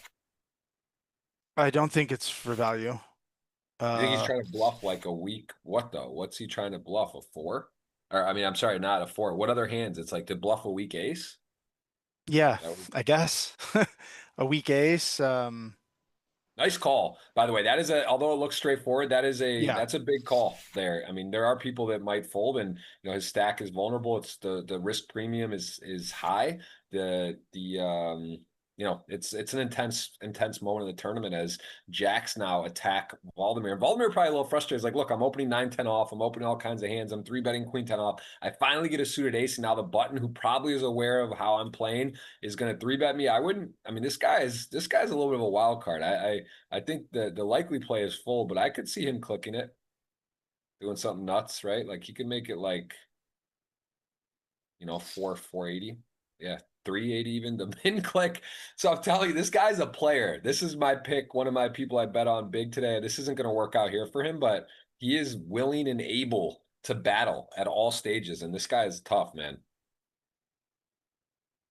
Yeah, it's funny. Like, again, we have cards up, so it's very easy for us. Like with the ace nine, wasn't an easy call. As soon as he bet the river, I'm like, wow, it's possible that ace nine will fold here because it doesn't seem like there's a lot of bluffs for Osmirko. But he did make the call. And then with the jacks, you're seeing that he's getting 4-bet with the ace 8 suited. And we know that Valdemir is capable, but so is Bation. And he puts the money in with the jacks, but when you're sitting there at the final table, you 3-bet the jacks and you get min 4-bet, and there's a bunch of other people shorter than you. It's not a fun spot. No, not. Tell you what is fun though. Gonna see a new champion today, almost certainly, unless Valdemir can him against the world. He's a 3-time winner. No one else has won. Dominique, 7 final tables, has gotten second at least twice, maybe 3 times. I'm sure twice because I remember the back-to-back against. He actually lost back-to-back weeks to the same winner, which is pretty crazy. You think about 150, 200 entries or whatever. It's pretty insane that the 1-2 finish there as we see sevens, queen 9 jump into the lead. As Osmirko's in the small blind, flatting king 8 suited. He's in there with queen 9 suited. So he's in there mixing it up a bit, not afraid to go post flop and get in some sort of dicey situations. And he's actually got a winner right now. If he can get to the river and the river fades a 7, jack or king. Might even get to show it down. I mean, sevens, what's sevens doing here? Are they betting? I guess it's actually not the worst turn you would think. On the 3, 4, 5, you have sevens. You block 6, 7. There's heart draws out there. You want to deny some equity. So he's going to bet. And this is actually likely just going to go where Artem picks this up, right? It's going to go call. And then depending on a lot of rivers, may just go check, check, unless there's an improvement to a 7, a 6. King Jack can't really do anything here. It's pretty interesting that the sevens didn't bet the flop. And then it's also interesting that the queen 9 didn't lead the turn. Yeah, so there's been some, I'll say this. This has been a bit of a thus far more so unconventional for early stages of a final table, right? There's just, you see stuff, there's definitely players that are willing to go for it, mix it up, but we're seeing the kind of player profile pedigree with Vladimir opening up, Dominic mixing in some kind of wild 10-8 suited 4-bet. You got Artem who's flatting the small with hands that some players wouldn't play. There's just kind of been this mix of spice today that's a little bit different, not something we're seeing very regular shakeout thus far. And Dante here with ace-6 suited actually has the best hand, getting to close the action. He's off 20 bigs, gonna flop, and everyone with something. We got middle pair gut shot, double gut shot. We got top pair backdoor nut flush draw, and everyone sort of feels okay but not great on this board. Yeah, no Yeah. money's gonna go in on the flop, I don't think. It's gonna be a bunch of, oh, okay, so he decides to see, but, oh, okay, this is big blind. Dante's in the big. Dante big blind, so he's under the Yeah. gun. He's just saying, look, I have, Yeah. aces, kings, queens, ace, king. I'm sorry, ace. I have these different hands, and queen, jack, gonna attack Artem. This man is not afraid, and he has got a dominated hand. But I'll tell you what, for that size in this moment, I don't know. Like, there's not a ton of hands you're thinking about that are like bluffs there. So that is a nice pickup. And Osmerko, man, maybe I made a mistake. Yeah, I fade was gonna him. say. He is the chip leader now, and he is looking dangerous. He does have Domino's direct left, but he has been active and running pretty well as well, and definitely playing well. I mean, there's something to be said for just naked aggression. Tournaments in general are going to favor people that are aggressive, even if they don't fully understand why or the nuances of every individual spot. If you're the one that's clicking the raise button, you are going to be able to survive in a lot of spots and survive the blinds and antes increasing, because you're going to be putting yourself in a spot to accumulate chips more often than someone that's passive. So just being aggressive is a good thing. But he's finding some spots that aren't too intuitive to be taking the lead and raising. This is a, maybe the queen is going to save him here, because this flop is a pretty big cooler flop for the king jack. Yeah, I mean the queen is not a brick, but it's also a card that, right, I think you're right. It's probably just, check, check. Jack King has a ton of showdown. Happy to check down. Gonna see that could have been worse there. And that would be a pot that Vladimir has been battling. So 1.6 million does pick up. We see now 3 short stacks, 1.6 in the middle, 2 1.6s, and then we got the 2 in the penthouse, 3.7 and 3.3. So a little of everything. Dante's been pretty quiet. That king jack suit, I think he did have an opportunity to play aggressively against Vladimir, especially if he knows how splashy and loose he is. And here, pretty easy shove, ace 8. And queen 10 a little frustrating, because you're gonna getting abused here sometimes. What do you think the bottom is here? Like what's the bottom of your calls here? Like just in general, or against him specifically, maybe in that exact spot.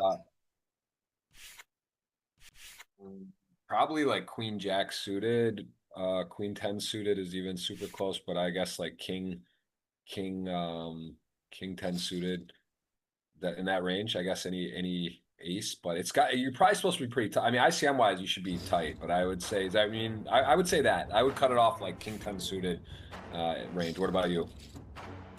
Yeah, So he decides to raise call the ace eight. Look at the cat Wow. emoji. The Yeah, shove, the 2-1 open favorite. standard, the shove is standard, and he doesn't have to call with the ace eight, but he decided to, and it worked out for him here. Wow, He busts nice him. spot. Valdemir going to knock out Dombrowski as we see things get moving. We do have the giveaway starting at 4. Must be subscribed. Must hit the thumbs up. Hope you have an amazing time. Mike Wasserman, co-founder of the Mid Stakes Mastery with Brian Paris. I got to get that link for you guys in the chat as well. Let me get this up. There is some uh two Let's see how ones. this hand. This is an interesting spot for Osmirko because he's really deep with Dominic. I mean, this is a very small sizing. I guess I don't do a lot of studying of like, more than 60 blinds maybe, but I know that like three bet sizes can get smaller as you get deeper because you want to be making more decisions across future streets in some spots.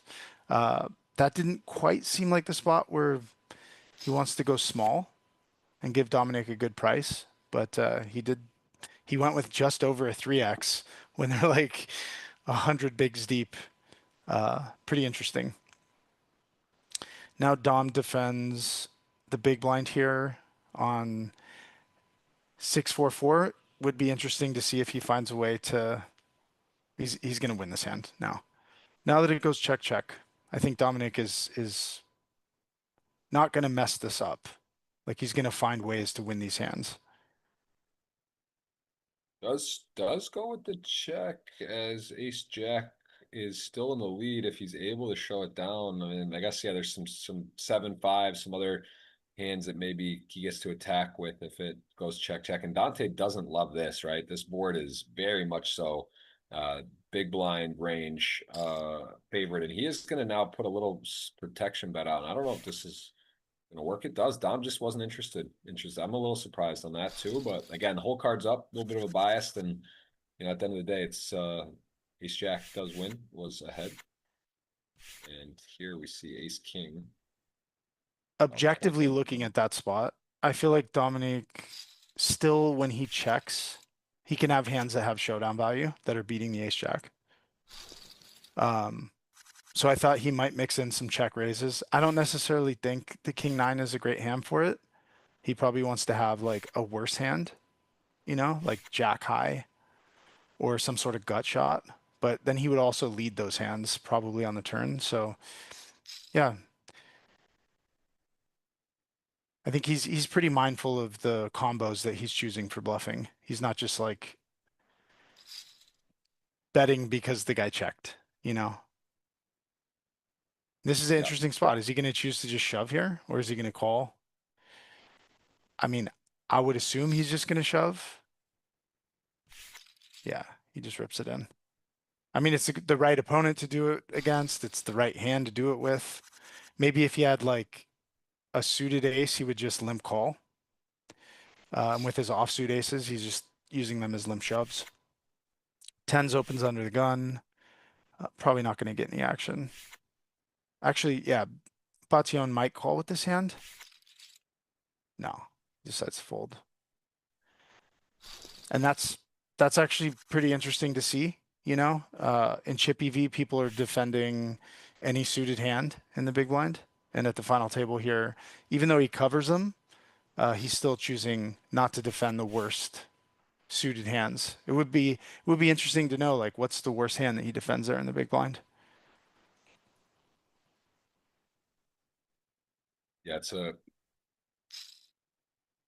it's very interesting. It's also like that's the fun part is to try to guess and understand how much are exploits and not. Because when you see Dom play, you pretty much know he's in solver land a million, right? Like he knows the right play at the right time. So if he deviates from what that is, you kind of realize, okay, he's making an exploit. But it's sometimes interesting to guess or think what these players, how versed they are and whether they are deciding to actively deviate from what they believe is the best play or not, right? That's what's obviously at all times you're trying to make your best play against a player, but it's just like why are they doing it? Why are they exploiting this spot? Is it because of the specific player, because of the situation? And that's why poker's fun, because there's multiple things. It's like flying a plane, right?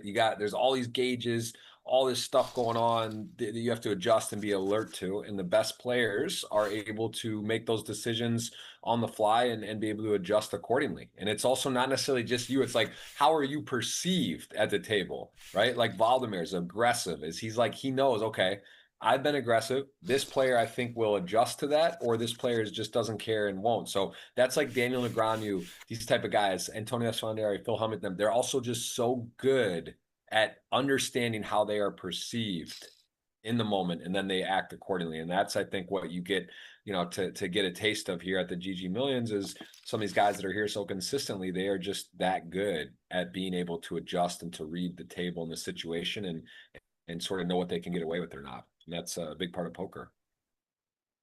Yeah, and it applies to last hand, like the hand before last, where Bation flatted ace queen in the small blind, against Dominique's open. Seems like a pretty reasonable 3-bet, but if he gets 4-bet, he doesn't really want to put the money in. Yeah. So he didn't want to put himself in that spot. And then if the big blind wants to squeeze jam, maybe he can just comfortably call with ace queen.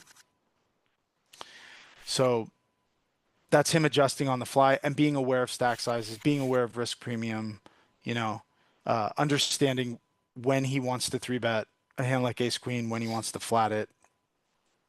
These are very nuanced spots at final tables,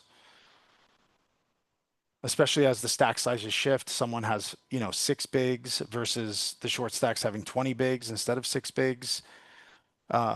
Watching how the better players navigate these spots it's a good opportunity to learn.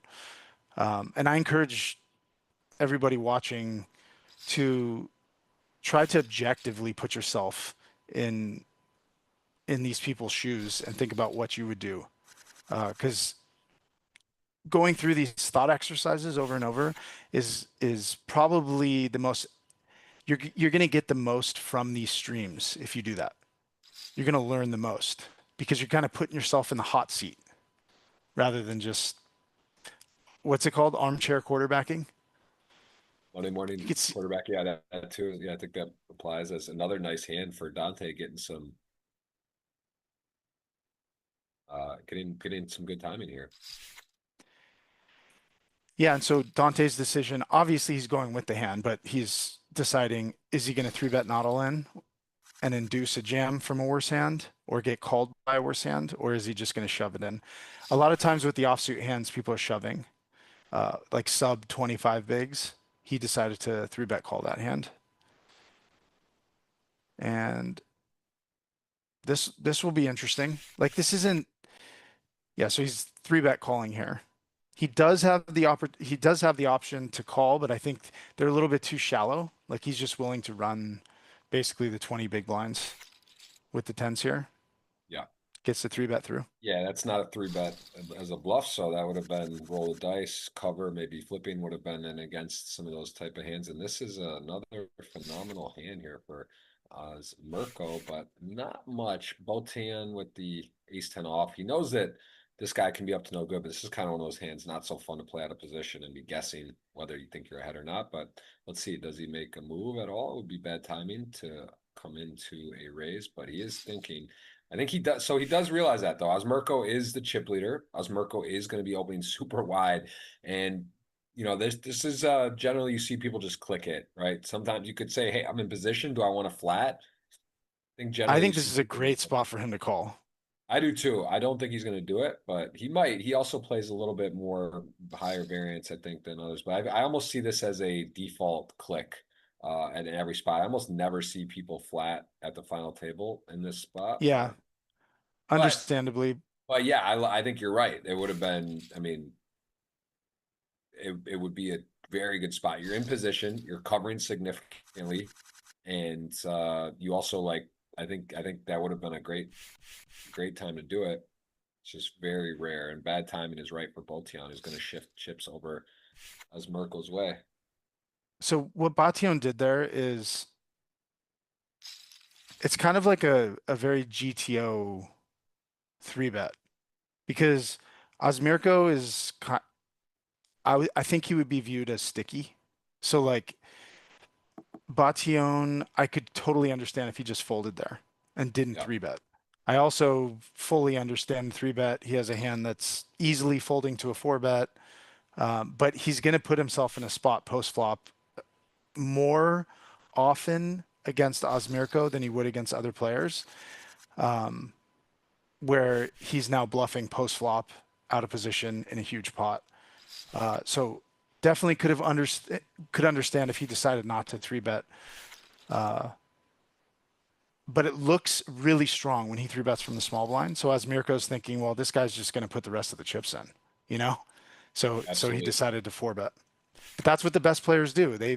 You're like, oh, he has no bluffs here, and so I'm just going to put the money in, and then they fold. You know, they have their ways of like getting you to do kind of what they want in a lot of situations.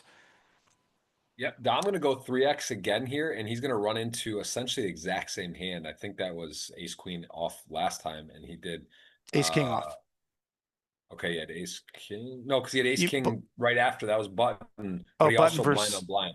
So yeah, that yeah. was. He's gotten 3 times woken up with hands, and Dom's just going to fold and be moving on to the next hand. So, I am I'm going to use the restroom very quickly. Like I Sure. know we said if you have to do at any point, let me know, guys. We are going to pick the winners, the giveaways. Again, 3 tickets, must be subscribed, hit the thumbs up. Hope you're having a great time. Let us know where in the world you're watching from.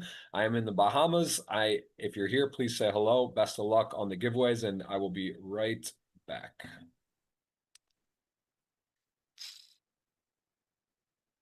All right. So Osmirko opens the 10-8 suited. Dante flats the small with ace jack. I think this can go either way. He can three bet uh, or call. I think I would lean probably more towards three betting, but one of the things he's thinking about is that Osmirko can flat the three bet, and now again, like I was saying in the hand where Bation three bet the ace 10, Dante has been taking more passive spots, so he doesn't want to play out of position against Osmirko. And very interesting that Voldemir did not squeeze the ace queen. I think it's like I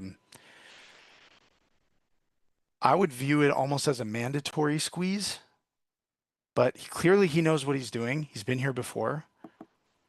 And I guess he didn't want to expose himself to having to three bet fold this hand because he doesn't want to, get it in against the four bet, but also he's at the top of his range. It's pretty interesting that he chose to just call. And obviously he's comfortable post flop, so he just wants to take it to the streets. But I think a very high percentage of the time you would see someone squeeze from the big blind. But you know, he wants to make multiple decisions across multiple streets. So that's very interesting, that ace queen hand. I wonder if we looked it up in the solver, like what it would be doing.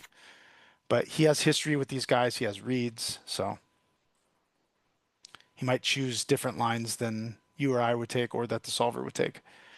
Jack 10 suited, pretty easy open. Dante burning his time bank a little bit with the deuce 3. Yeah, nothing to see here. I suppose he could have opened the ace 7. I don't think we're going to see Dante open the king 9. And this probably goes shove, fold. Threes, isn't a hand that's going to play well post flop. Limping in wouldn't really accomplish much. He's not going to get isolated by the big blind so that he can shove. So he's just going to, 15 bigs or less, he's just going to rip it in there. Ace king suited here. Osmirko is such a wild card. He could very well three bet here. But calling is pretty standard as well. Ace jack's going to keep all the worst aces in, all the worst jacks in. And if he did decide to three bet this hand, he really wouldn't want to have to call the shove or get it in against the four bet. So just calling out of the big blind, check on the flop. Bation, I believe, wants to realize as much equity as possible in this spot. So he's not c-betting every hand. This fits very nicely into a check. You can improve your hand. Uh, like if he bets the flop with the ace king and gets check raised, it's just like, it's kind of a disaster because he has overs with two backdoor draws. He doesn't really, now he's like floating the flop with ace king high. So I like the way that he's played it so far. He has plenty of showdown value. I imagine he's just going to, okay, so he's going for value. I mean, I guess it'd be kind of be like a merge here. Like he could be getting him to fold like a 3 or something, but I think that's just a value bet. So Yeah, nice, I'm a little nice surprised by awareness. that bet too. Nice bet. I mean, there is ace highs there. He was right. I mean, a good fold with ace jack too. He basically had like one of the best hands he could have that wasn't a pair, and he got a fold. So, I mean, Osmerko's honestly impressed me a lot. Think he's in a good position right now. Obviously, as chip leader and sort of just everything been working. He's been making the right decisions in almost every spot. Yeah. Surprisingly well. Been making pretty good decisions and non-traditional lines too, you know? Yeah, that one against he did attack on the king 4. He flatted that squeeze by Dominic when Dominic had 8-10 suited, and he just came out and had the had the ace jack and had the best hand and attacked his lead on the flop on the king 4 when he was on the button. So that was one you could just see a call, right? That could have played out a few different ways where Dom ends up bluffing him off or hits a 10 or an 8. Instead, he just attacked, had the best hand, protected it, picked it up, and that was kind of a pivotal pot in moments for this final table. And again, he's got a pretty significant lead right now. Yeah, one of the questions that ace jack hand was a good example of like, what's the easiest way to play this hand, play this spot? And a lot of times the easiest way to play the spot is to just put the money is to either raise or bet. You always hear like betting for information is kind of bad, but you do get information every time you bet. And when you check, you don't get as much information. So taking the lead in the hand and just taking the aggressive action in general is going to make decisions a lot easier. When you're passive, you just don't have as much information. So it's harder on future streets to make decisions. So that's one of the things that guides me in hands is what's going to make my decisions on future streets the easiest. Like what's against weaker players specifically. This is like a very good approach to have. All right, so zooming I'll tell into you this what, hand. this is interesting as some players would take the weakest king and check back flop. Instead, he's gone bet and now a big bet, and he's got the perfect hand to target the middling, strong middle pair, queen jack. He ends up getting a fold there, but I'm a little curious too. Like that's a little bit of a look into Dom's game and how in tune and touch he is to everything. Like that's a spot where again, it's not many people with the weak top pair are going to go that size on that turn as played. So really asserted himself and picked it up. And here now, Valdemar out of the small with ace 10 against a king jack cutoff open. See if any chips go in the middle here. Again, that ace 10 hand. I think Out you'll of probably see a position. 3-bet fold here. Rewinding though, yeah, we could also see him flat. I don't think he's folding this hand. Rewinding to last hand, there's a couple things that contribute, I think, to Dom double barreling there and choosing that sizing.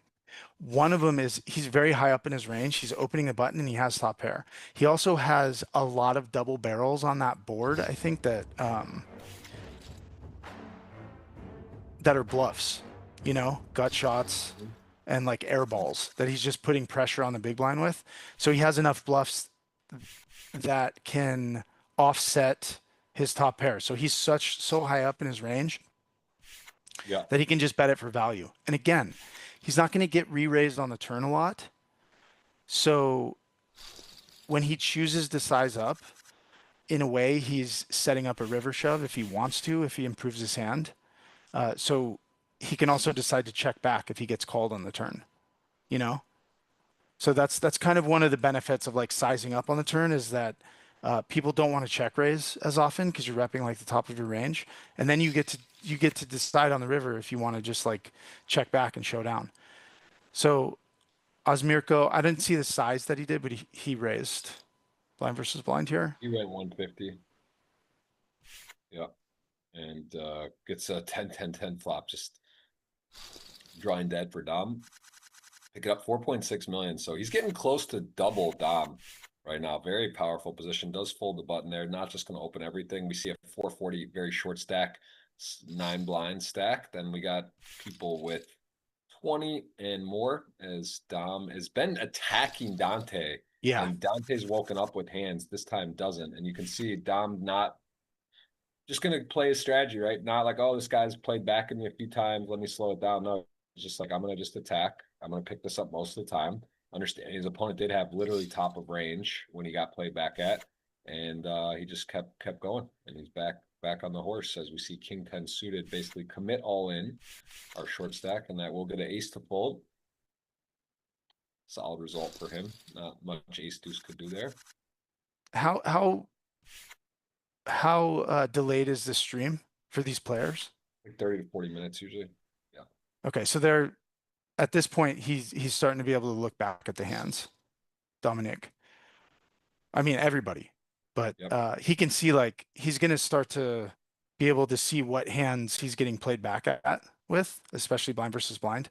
That'll Yep. start playing into these decisions from here on out at the final table. You know, to speak to his blind versus blind raises, which, you know, he's raised almost every time it's been small blind versus big blind, or maybe every time. I assume we're going to see a 3-bet here. Okay, he decides to flat. This is Dominic, man. He's dangerous. Don't see any aces gone. So this is again a nice little trap set. He invites squeezes.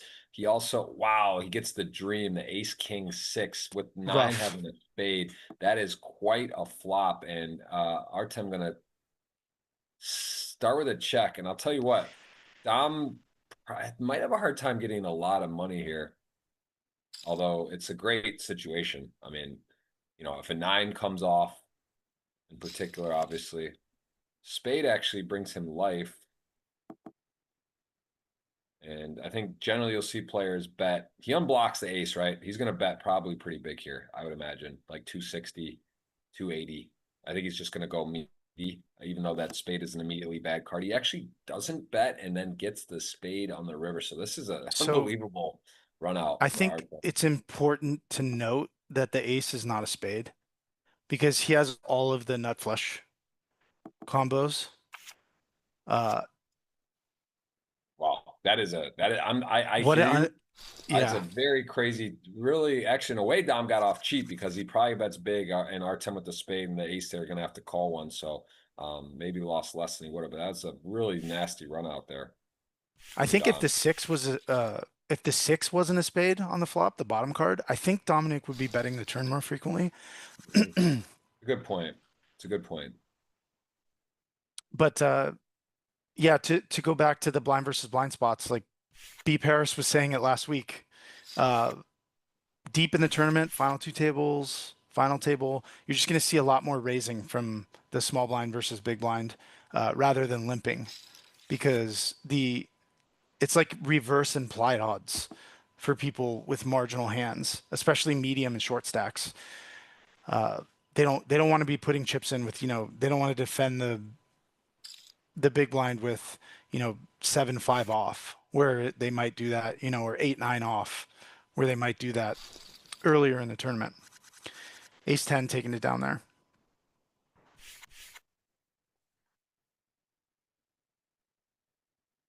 This is an interesting spot. 11 bigs in the cutoff. He's the shortest stack by a lot, so I guess he's probably going to, yeah, go 225. And again, he did this last time. And the reason for this is, I'm sure a lot of the viewers know, but he is going half stack just in case there's 2 all-ins behind him or 3 all-ins, something crazy. And then he can fold and just free roll the equity of getting a ladder or two ladders uh, without having to put any more chips in. And then he's still in the tournament. He still has five bigs, and he can still spin it up. Yep. Same Well, exact thing again.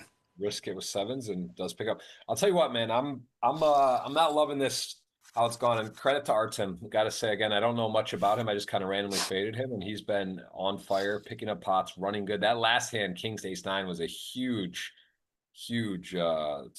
spot for him, where like he really, I mean, that would have that expanded the gap. And here he goes. He got a weak ace for Dom now, and he goes and now flops very strong again. He is looking like a runaway train at the moment.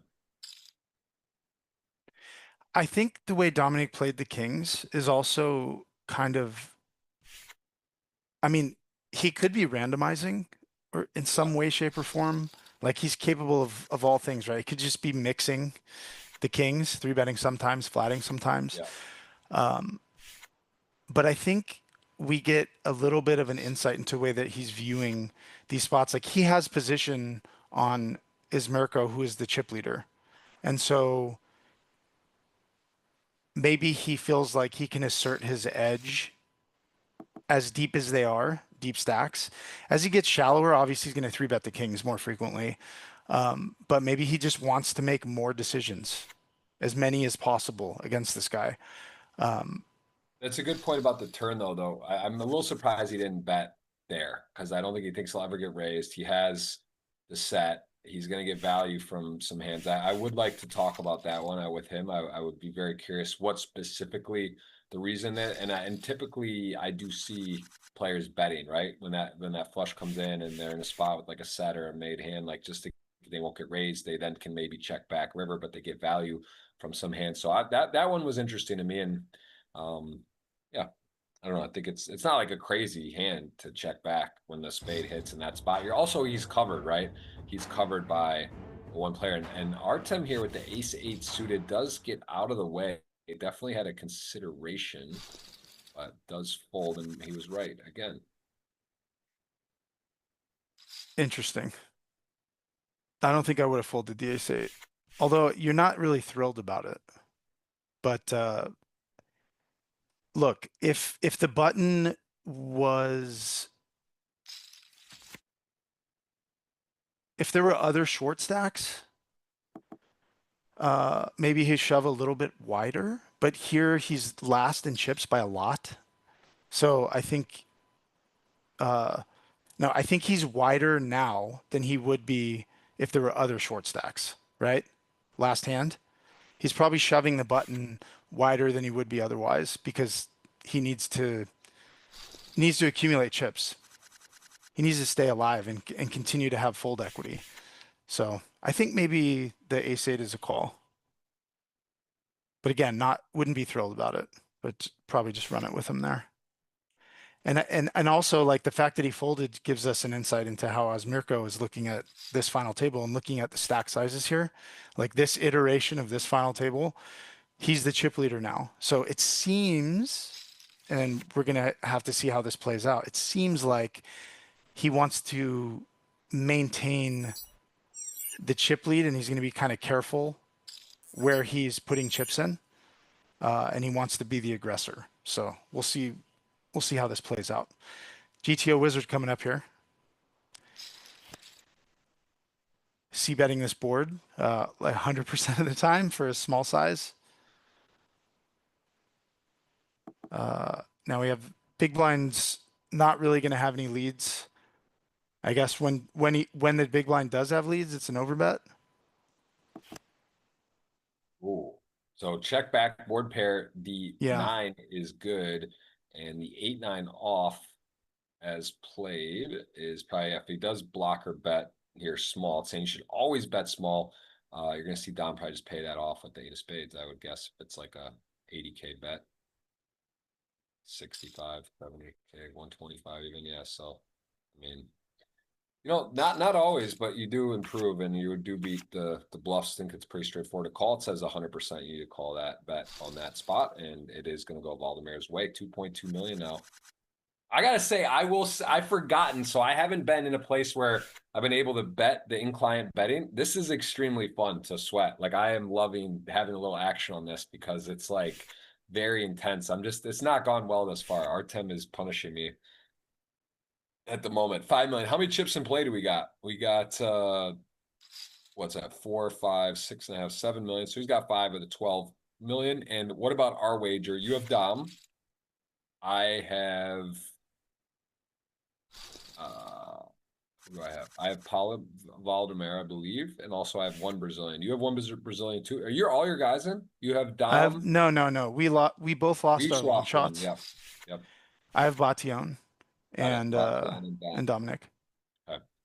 Neither of us picked Osmirko, and he's the dark horse, man. He's just punishing us. He's literally put on a clinic. He's running well. He's playing well. He's got the chip lead.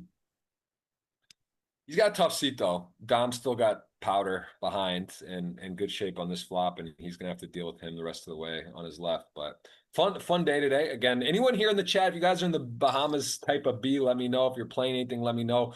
Best of luck. Hope you guys have enjoyed. This is the second part of season 2 here for 2025, kind of culminating at the end of the year, and then back into 26 for the first part. Will end in the WSOP. And you said it yourself, man. It goes fast. You're already gearing up for the WSOP in the summer, and the schedule's been great. They're making improvements every year with everything across the board, and the venue's so nice from that upgrade from the Rio. Rio was kind of nostalgic, but the Paris Bally's mix there, the horseshoe now, if you will, it's been very cool just how they have the room set up and the TV and the whole thing. It's just very smooth, very nice, and again, looking forward to playing there again. Did you cash the main event? Did you play how many events did you play last year? How was your WSOP last summer? I actually played a full summer for the first time in a very long time. I had like 120K in buy-ins, not including online. So it was a pretty big summer. And I ended up down. How many cashes did you have roughly? Did you have more than 7? 100 or 100, somewhere between 1 and 110. No. I'm saying actual cashes, like not total dollars. Like, did you cash more than 7 events? Yeah. Wow. I gotta tell you something. I'm gonna need word from the team. Hold that thought. Don't let me forget, because it's actually relevant to you. It might change your opinion on something. But ace 5, ace 10, ace 5. Does he get his first adversity? Needs to fade. A 10 only gets there. Can he hold? That is a shot of life for the table, because Osmirko was on fire. He made the right call. He made the right fold last time. This time he makes the right call, but he gets binked on, and the blinds go up. So let me tell you something, Mike, and I got to ask. I'm going to get my man Arrow. I'm going to check in. Let me see on this. I'm just going to get proper. I don't know what you're talking about. There's a bonus in the Bahamas, and I'm 97% sure on this, and it might actually make you get on a flight right now. So I'm gonna think about. Have you heard about this? About cashing the main or having certain amount of cashes? Do you know what I'm talking about? No, I didn't cash the main. I know, but you said did you have over 7 World Series of Poker cashes during the summer? Yeah. Let me look. So listen, does that include online? A good question. And maybe okay, here's what I'm just throw out there, and I'm gonna get official word, but I'll just look real quick. I'm almost positive if you had 7 or more World Series of Poker cashes, you are eligible for a 25K bonus if you cash the super main here.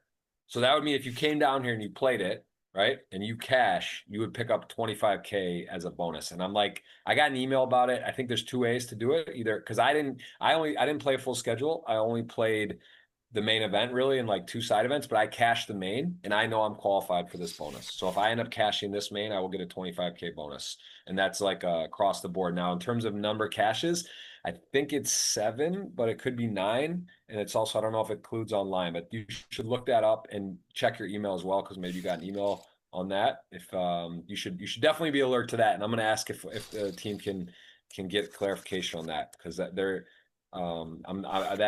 a big bonus, man. You know, even if you sell some action or get you just pick up 25 G's if you min cash. Yeah, that's huge.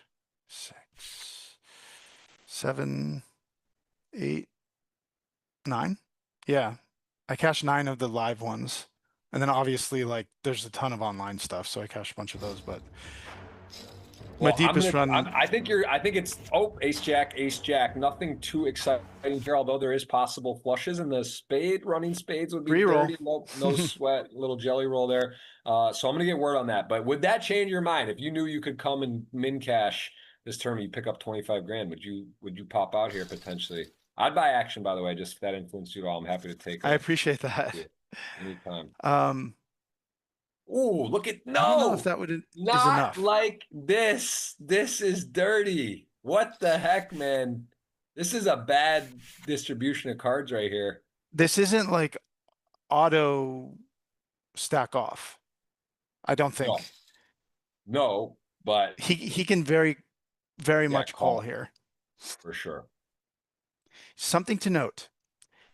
He three bet very quickly, and it's like pure 3x. Like I don't think I've seen him yeah, we've not seen him three bet this size, and we've not seen him play as fast as he did in this spot. Yeah, you're right. And Dominic is aware of all the details.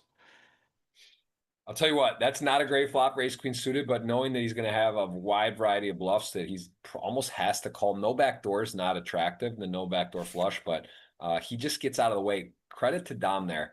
That might be the sometimes it's not always the biggest pots. That could easily be the hand of the tournament right there. That could have gone very south for him. And he did lose some chips, but lost the minimum and now gets a walk, and he's right back to 1.8 million. He's going to be really happy looking back at that hand, once the stream catches up. Also, he's going to understand a lot of the timing now, a little bit better of how Asmirko is playing these spots and what types of hands he shows up with. Like timing is a really big deal in online poker because there's only so many ways that you can have tells on people, sizing, timing. These are two very key things that you need to keep in mind. Ooh, nine's rip it here, has the best of it. And eight's, it's kind of, very. He might fold. Yeah, I think he's favored to fold, but it's super close. And if you look at the risk premium, 3 other exact stacks is him essentially. So like to go risk your chips flipping mostly at best. I guess he's wondering what Dom does. He does call. He has sinking does Dom jam 6s, 5s, 7s. Maybe that's the determining factor. 9s to 8s. It is a important moment here as the river needs help here fast. I mean, he has more outs. Yeah. All right, the 9's gonna GG. do it. GG Dom gonna pick that pot up, and he says good luck. Yeah, I mean, can't blame him. I think he had a path to get away there. He had enough chips to maybe fold, but he did decide. I think that really comes down to breaking it down on Dom. What does Dom do with ace 5 suited, 7s, 6s? Yeah. Is Dom going to take that aggressive play? And if he is, then the 8s become that much more attractive. If it's only flipping basically at best, or that time. And I think that's also part of it with the 8, so it's tricky, right? Because he knows he's not going to just jam aces, kings, queens, right? So now you're like, there's not too many hands you're just smoked by like that, which is unlucky for him too.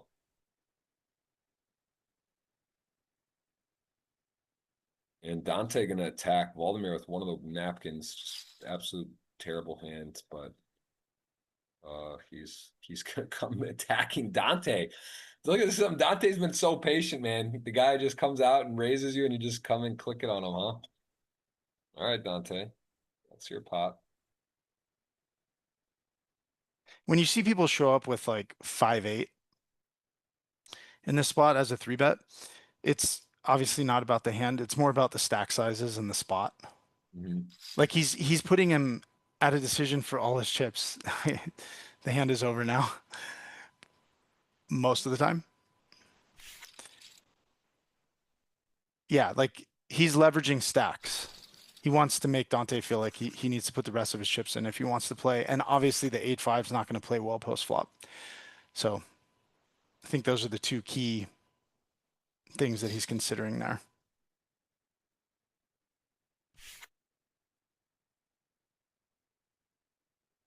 Dominique opens the queen jack. We have aces in the big blind and 9s in the small blind. I don't know if the 9s is going to be able to get away from this hand. This is an interesting decision point. I mean, I guess it's not that interesting. He has 15 bigs to start the hand. He's not going to have any 3-bet bluffs here, so he just shoves the aces, and the nines Yeah, is going to have to aces to call, and nines. we have an Here all-in. in big trouble. Is it time? Is it time for some adversity? Do we see something crazy, or is this just going to be going to K's way? It is not crazy. It is nines in the blender, 928K. There's Dante showing a little 9-ball over there, just cuz, and that is going to shift things up as we see Dominique back to 2.8.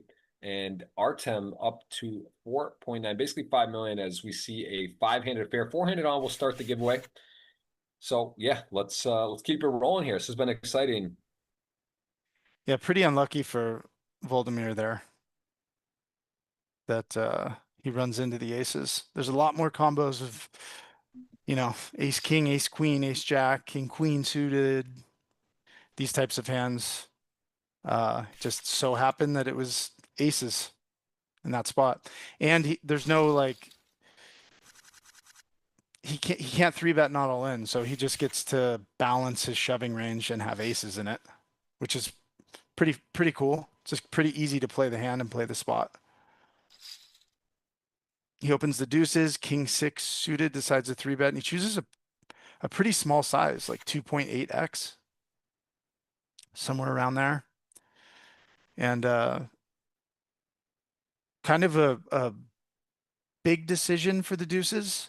I mean, he can obviously just fold, but he can also shove. Let's see what he decides to do. He could call as well, but I don't know how well deuces is going to do in position here, trying to go post flop. That's probably going to be the end of it. He might have bad intentions though with this call pre-flop. Yeah, he just mucks. His avatar. We haven't said his name. K. Sherbakov. Yeah, Sherbakov, sure. Yeah. Ooh, good spot for Dom here. 2 10s, although with these stacks and situation, is he just flat or is it just too much handed? I think he does flat and 10 high. Hello, Dom Oh time. boy. This is quite one. And actually saying check GTO with top there. I don't know. Is that right? Checking and now saying bet mid, or we back? Was that I don't know if that would be. I don't think that's a check. The covering with ace 10 on the 10-10. Is that maybe off? That seems a little bit too. To check back. Yeah, ace 10 on 10-5-4. It's yeah, I wouldn't. He's just betting for value. This is a Yeah, top I'm of, checking GTO wizard there. I As think we he can see check back like maybe like a worse 10 to have some top pairs in his range, but this he can just value bet. Dominic Dom, blocks top pairs, so Dom he just check calls the flop. doesn't get one of the best runouts, but still pretty good. You're feeling good. You lose to the back. Okay, so he's gonna check it. Wow, is ace 10 really just gonna get to check this back after the 10-5-4? I mean, Oh oh my goodness, God. that's crazy. How did no more money go in? I thought Dominic would like Osmirko is going to be double barreling his backdoor flush draws that he picks up a decent amount. Um, Maybe he thinks that his range is so weak that he'd rather allow him to bluff Yeah. uh, instead of trying to value bet and target like his better hands to call or his bluff catchers. He thought there's more value in checking and letting him bluff. But I'm surprised. I thought he would bet the river.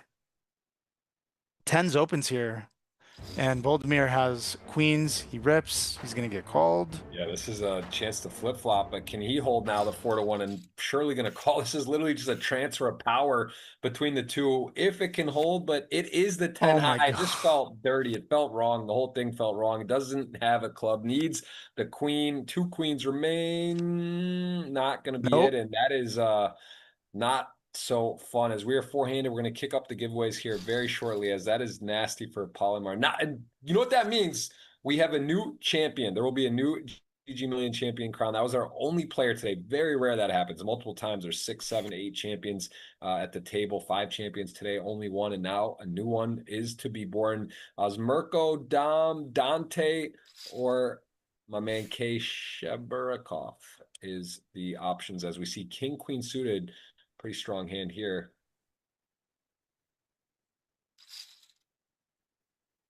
That was very unlucky for Boldemir. Like, And he just ran into two yeah, that was really tough spots. And I will say there was a mix up on the GTO Wizard. We're sorry about that. There's been some changes and we've got some technical difficulties with GTO Wizard. Again, it's sort of cool just to see how it kind of looks and views. And he's gonna jam it. And this is a big moment because Osmerko, I don't think this wasn't really a 3-bet bluff, but now you're realizing you're flipping or dominated here almost always. So this is actually one that maybe he's not sure what to do. It's a million more. You got the chip lead. Yeah, I don't think you want to risk to go down to 3-6 when you're going to be dominated there. But interesting, 3-bet and a fold. Nice pickup for Dante. Not getting to realize your equity with that hand seems like kind of a disaster. Yep, I would love to look at that one more closely, but I do think you're right. It's like that. That's a great rule in poker. You just kind of summed it up. It's you want to either be bluffing or going for value. So when you kind of find yourself in the middle there where you're 3-betting, but sure, king, queen off maybe makes more sense. When you got the king, queen suited, it's such a strong hand. You really want to be getting blown off, and 4s really capitalized there in a flip. I mean, king, queen suited is a monster against 4s. That is a powerful hand, and that is, yeah. Ace 4 is going to take it down. And that was nice. Maybe it kind of, it makes sense to see him jam the 4s, but when you have the 4s in that spot, it's hard to jam. It's really hard to jam, to pull the trigger. And Dante's obviously, I think at this point, he feels like he's free rolling. Like he's already outlasted basically all the other short stacks. And he came in pretty short. So I think he's going to be pretty fearless from here on out, but we'll see. Maybe he's still going to be thinking about ladders. But they're all guaranteed almost 100K at this point. So pretty nice payout, 10 times the buy-in. Playing for another 150K. Not a bad day's work or 2 days work, $250,000. So they both have second pair here. Osmerko picks up the flush draw. He decides to double barrel it. This is an interesting decision. I'm not sure if I would bet here. I think I would check back. And talk about right place, right time. He's just in there with the 7-high kicker playing in a big pot. Unbelievable. Really going well. Dom has got 3 mil to 5, and Dom is again avoided. He's kind of had crazy runouts in some of the spots, but let's see. Right now, advantage Artem. He is 5 of the 12 million, 4-handed, and we do have giveaways coming up. King 8 opening. I think we're going to see Osmerko defend here. This is more, I guess, Osmerko's board. I think generally on these boards, not a lot of money ends up going in general. Small C bet. I think we could see him go either way with the 8-9. Generally, calling makes sense. Doesn't have a lot of showdown value, and you don't want to get blown off your equity, so you don't really want to check raise and then maybe have to fold. So he just calls, turns the flush, check on the turn, and likely going to see a value bet. Okay, he checks. I just don't know. I just don't know with him. I've guessed wrong so many times, and it just goes check. I think a lot of people would probably just value bet or block bet, considering it went check on the turn. Yep. But I think he's just pot controlling in that spot, maybe more than some other people would choose to. All right, here we go. Hello. Mystery hand. The mystery hand, Queen 10, Osmerko. We see his hand. He's been mysterious today. He's been playing well and chipping up. And let's see, that'd be feel fitting versus Dom. It would just feel fitting to see Dom. Okay, no, it's going to be against Dante. So queen 10 off and a ace 10 7 board. This is fun because Dante's been a little bit conservative. He did stick the fours in four-handed, but let's see if we can get in the mind of Dante here. And yeah, he's going to have some strong hands that he flats pre based on how he's playing. He just calls queen 10. I think a No. C bet's pretty reasonable, considering how many hands he's opening on the button. This hand is one of his best second pair hands, so he can just bet it for value. I think checking back is reasonable too. So it's check call on the flop, check check on the turn, and now he has queens and tens. So this is probably going to be a check raise since it's a mystery hand. Yep. Yeah, let's see what sizing he goes. Then, you know, if he goes bigger and then gets raised, it's probably, I guess you would fold if you get raised almost in this particular player profile, but I don't know. I mean, it's also pretty sick. I think Dante, if there was ever time to get away with something, if he had the king X heart, but really what's he doing? What hand is he calling the flop that now would be bluffing? Again, you're right. I think that's what we'll see because you do see the check raise and I think Osmerko can get away from this. And honestly, what bluffs? Is it like 8-9 off with the heart, Jack 9 with the heart, like that you're beating? You're not really beating anything. It's value, No, he's not right? beating value. So it's like, does Dante just have this? Wow, he's gonna raise. Oh my God, he did it. He did it. He had the bluff. He sussed it out. Even min raised him there. Wow. Mike, what did we just see? He even clicked it in on him. That was crazy. We didn't get to see the hand, huh? He had 9-7. It showed. Oh, I didn't see it. 9-7 off with the heart. He did. He turned in a pair with the heart. Like one of those. That makes like, sense. that is a sick bluff and a sick call and actually a raise. And Osmerko is a big lead favorite now. Wow. That was something. Yeah, so he went for it there with the 9-7. Credit to Dante, who's been, I don't want to say passive but he's been quiet, made a move, and Osmerko to be able to suss that out was impressive. And Queen Deuce, Ace Jack, Dominic said good game. It's not over yet, but there is an ace and a deuce. So a queen or a deuce forward chop as we see a river, or we will continue four-handed. All right, we'll continue four-handed. I got to queue up the giveaway. Let's get that going. And let me do it. Even though I'm on my laptop, guys, just bear with me. I'm going to have to do this on here. It's easier for me. Also, I do have a Substack. Got to say, I've been very happy with how that has been previewing. We previewed this final table, the guest, the table. Let me put that in there. You guys can. It is free. You can put that in. That is right there. The Substack, and then I'm going to do the keyword giveaway number 1 of 3. Appreciate you guys subscribe to my Substack, again, free, and do put it out every week in conjunction with this final table. So here we go. $50 $50 GG ticket, keyword. We just saw Dominic limp the ace queen, which is, we've not seen any limps really at this final table so far, but it's because Dante is so short that he's incorporating limps with some hands that have showdown value that are happy to call Dante and check it down. And then he's going to have some hands that he limps. And if Dante shoves and someone else calls, he can squeeze and run it against the short stack with a better price. So, Yep. Pretty cool spot.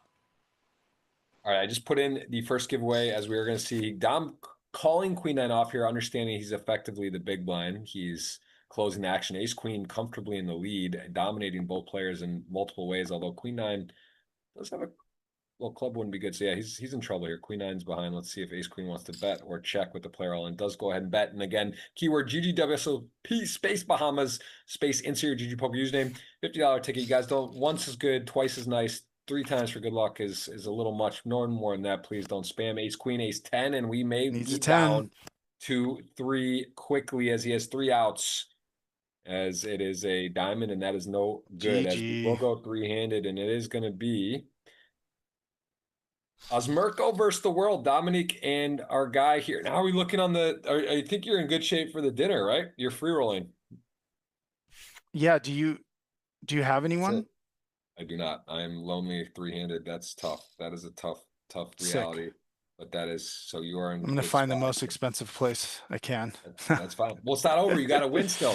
Dom's got to win though. Oh You yeah, want yeah, this to yeah. not last longer. That's a premature. Although at this point, from my own pocket, I'm hoping Dom wins because I'm not in a good spot here in the dinner or here. I need Dom to win to basically break even on my wager ventures. So that is not a good spot. As we see, actually, I think I might have bet this guy K Shep for like I think he was pretty good odds. I might have bet $100. I basically can't have Osmerko win. That is a fact. That is what I know to be true. I'm actually going to pull up and see what I bet exactly. Let's see if As we Dominic keep can it find a rolling, way to win this one.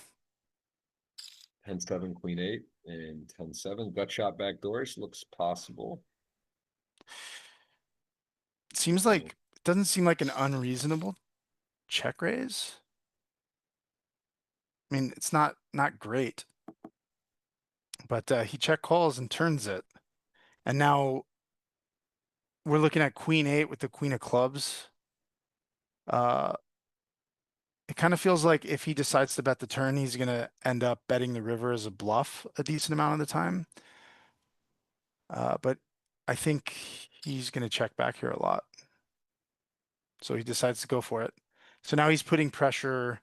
This is semi-bluff, obviously, but uh, and he can still river the nuts. He can river a straight. It's a pretty big decision for Dominic. Wow, he rivers the flush. Dude, what's sick stuff here? Queen high too. He's got the second nuts, and this is a nasty run out. Dom's really not gotten some cooperative runouts here. But see what they're playing for. 44K. That'll be a 56K heads up, and we will get the first winner over for you. And then we will get the next two, and I will get you the tweet. Jet is a live tweet on X, and I can't get it from my. It's annoying me, but I will put it out. That is $50 cash. Jeff Gross Poker pin tweet. Sick hand. What does he bet? How much can he go? He's got effectively the second nuts.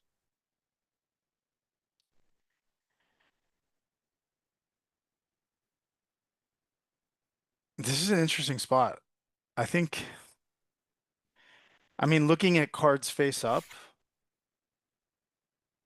he's he should fold, but I could see a world where he could convince himself to call there because he's kind of like repping that he turned a flush and then he's just betting it, value betting the river. Uh, it's like when people bet every street and they're kind of like sometimes the line doesn't make sense. And that could have been a spot where he could convince himself to call because he just doesn't think he has enough value. And has too many bluffs or something, but yeah, he just mucks. That was pretty unlucky run out for Dominic. For sure. Making good decisions yet again. All right, we got our first winner, and it is at Boas Historia SJP. That is ticket number 1 of 3. So we will have We just saw a check call with the 7-6. I think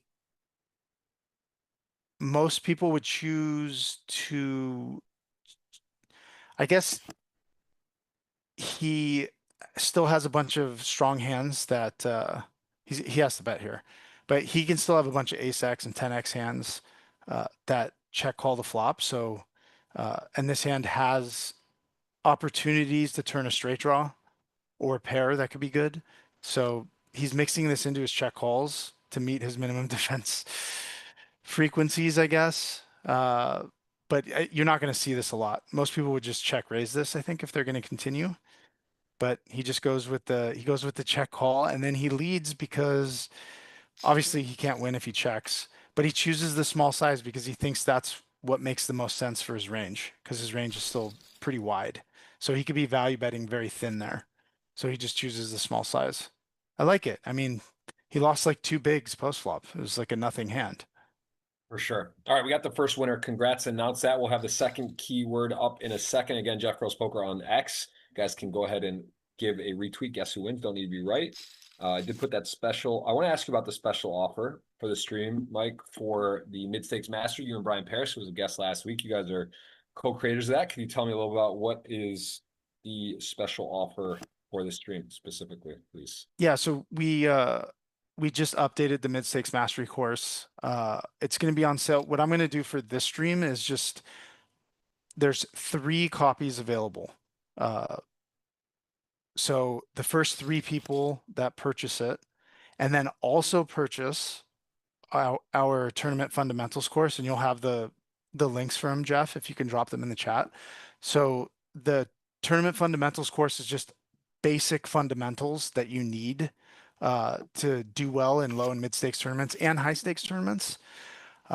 But mostly for low and mid stakes people that are looking to like eliminate leaks in their game, we have the tournament fundamentals course. And then one step above that is the mid stakes mastery course. That's over 50 hours of material with B. Paris and I just deep diving into tons of different hands and hand histories, hot spots, ICM, all sorts of stuff, PKOs. So if you buy both of those, so 99 and 199, we're going to throw in an hour of coaching with me or with Brian for each of those 3 people. So you'll get an added hour. Well, we've never done this before, but I think it was a cool idea and it would be kind of fun. So yeah, the first 3 people that buy both of them, will get an hour of coaching from either of us. You can Awesome. pick. Yeah. Very cool. Love that. That's awesome. We got the codes in there. I put the link several times. We can put that up again. But that is awesome. And again, B. Paris was the second ever to hit 10 million online cashes. He's a crusher, streams as well. Been around for a long time and has been a guest multiple times on the show. Also was here last week, and we'll be seeing more of him. So again, very cool. And that's awesome. And we see now Dom bluffing here with 3-9 suited and actually going to get a better hand of folds. So that is a good result for him. And I am in the Bahamas. It is cloudy out. Not the best weather, but that actually is kind of running good. That online here in the show. Gonna play day 1A of the 26K 60 mil tomorrow. Should be pretty interesting. You don't often get 2,000 plus runners in a $26,000 buy-in tournament. So let me get back to you. Assuming that, Mike, if you know you could come cash, does that change anything? There's 4 starting days, day 1A, B, and there's day 1C and D. Would you think about coming out here for that? And does that entice you? Because you're going to cash, probably 20-25% of the time, maybe 20%, right? 15 is what cashes. So say like that extra bonus, like what's that really worth? It's probably worth $5,000 or so in EV easily. What days is the tournament? Tomorrow's 1A, then there's the 11th is day 1B, and then I believe C is Saturday, day 1D, day 1D Sunday, and then day 2B on Monday, and day 3 on Tuesday. Yeah, it's running alongside the 10K. I don't know why the scheduling is this way, but it sounds fun. But it's expensive to be down there. I mean, having someone to room with and reducing expenses is always makes it more enticing. But it's pretty sick. If I knew that there was a bonus prior to this, I might have, tried to win more Should have gotten an packages. email. I'm gonna search through mine and try to understand, but I saw the email and I had to verify and clarify. And I know for sure if you cash the World Series main from this last summer, that's eligible, and I believe it's 7 cashes. And I don't know about the online, but anyway, something to think about. And there is, again, I'll buy up to 50% of you if you want to come down this way. So that's on the table if you want to come. That is an amazing offer. I'm gonna give it some thought after the stream. Yeah. I have this 1K is like so exciting. It's like one of the best 1Ks of the year. But then outside of that, this 25K is like such an incredible tournament. You said 2,000 runners, like 2,400 have entries. I mean, I can't even wrap my head around that. It's hard. Really. It's hard. It's even like Daniel. It's so great when he does the promos. Of course, the man, the myth, D Neg's in there, and he's talking about it. He's like, just like literally, they don't have to like. It's just genuine raw emotion. Like, are they insane? This is insane. So yeah, it is an insane thing, and that's what GG and WSOP do. They push the Yeah. envelope, they push the boundaries. If you build it, they will come, and that is what is happening. People are here, and people are firing. This is an interesting spot for the ace seven. Is he going to choose to bluff this hand? Probably. That's Yeah. such a scary spot. You really have like no key card there. You just have ace seven, and you're just like, you know what? I'm gonna rip it, and to be right and to find the reasons and the sizings and the everything there. It's just again safer in the booth. Safer in the booth. These guys are tough. Dom with 2.5 million. Can he get his first win? Someone here will be a first-time GG Million champion. I am going to type in our second keyword. It is going to be number keyword. Let's see. Giveaway number 2 of 3. Do it this way. Yeah. Crazy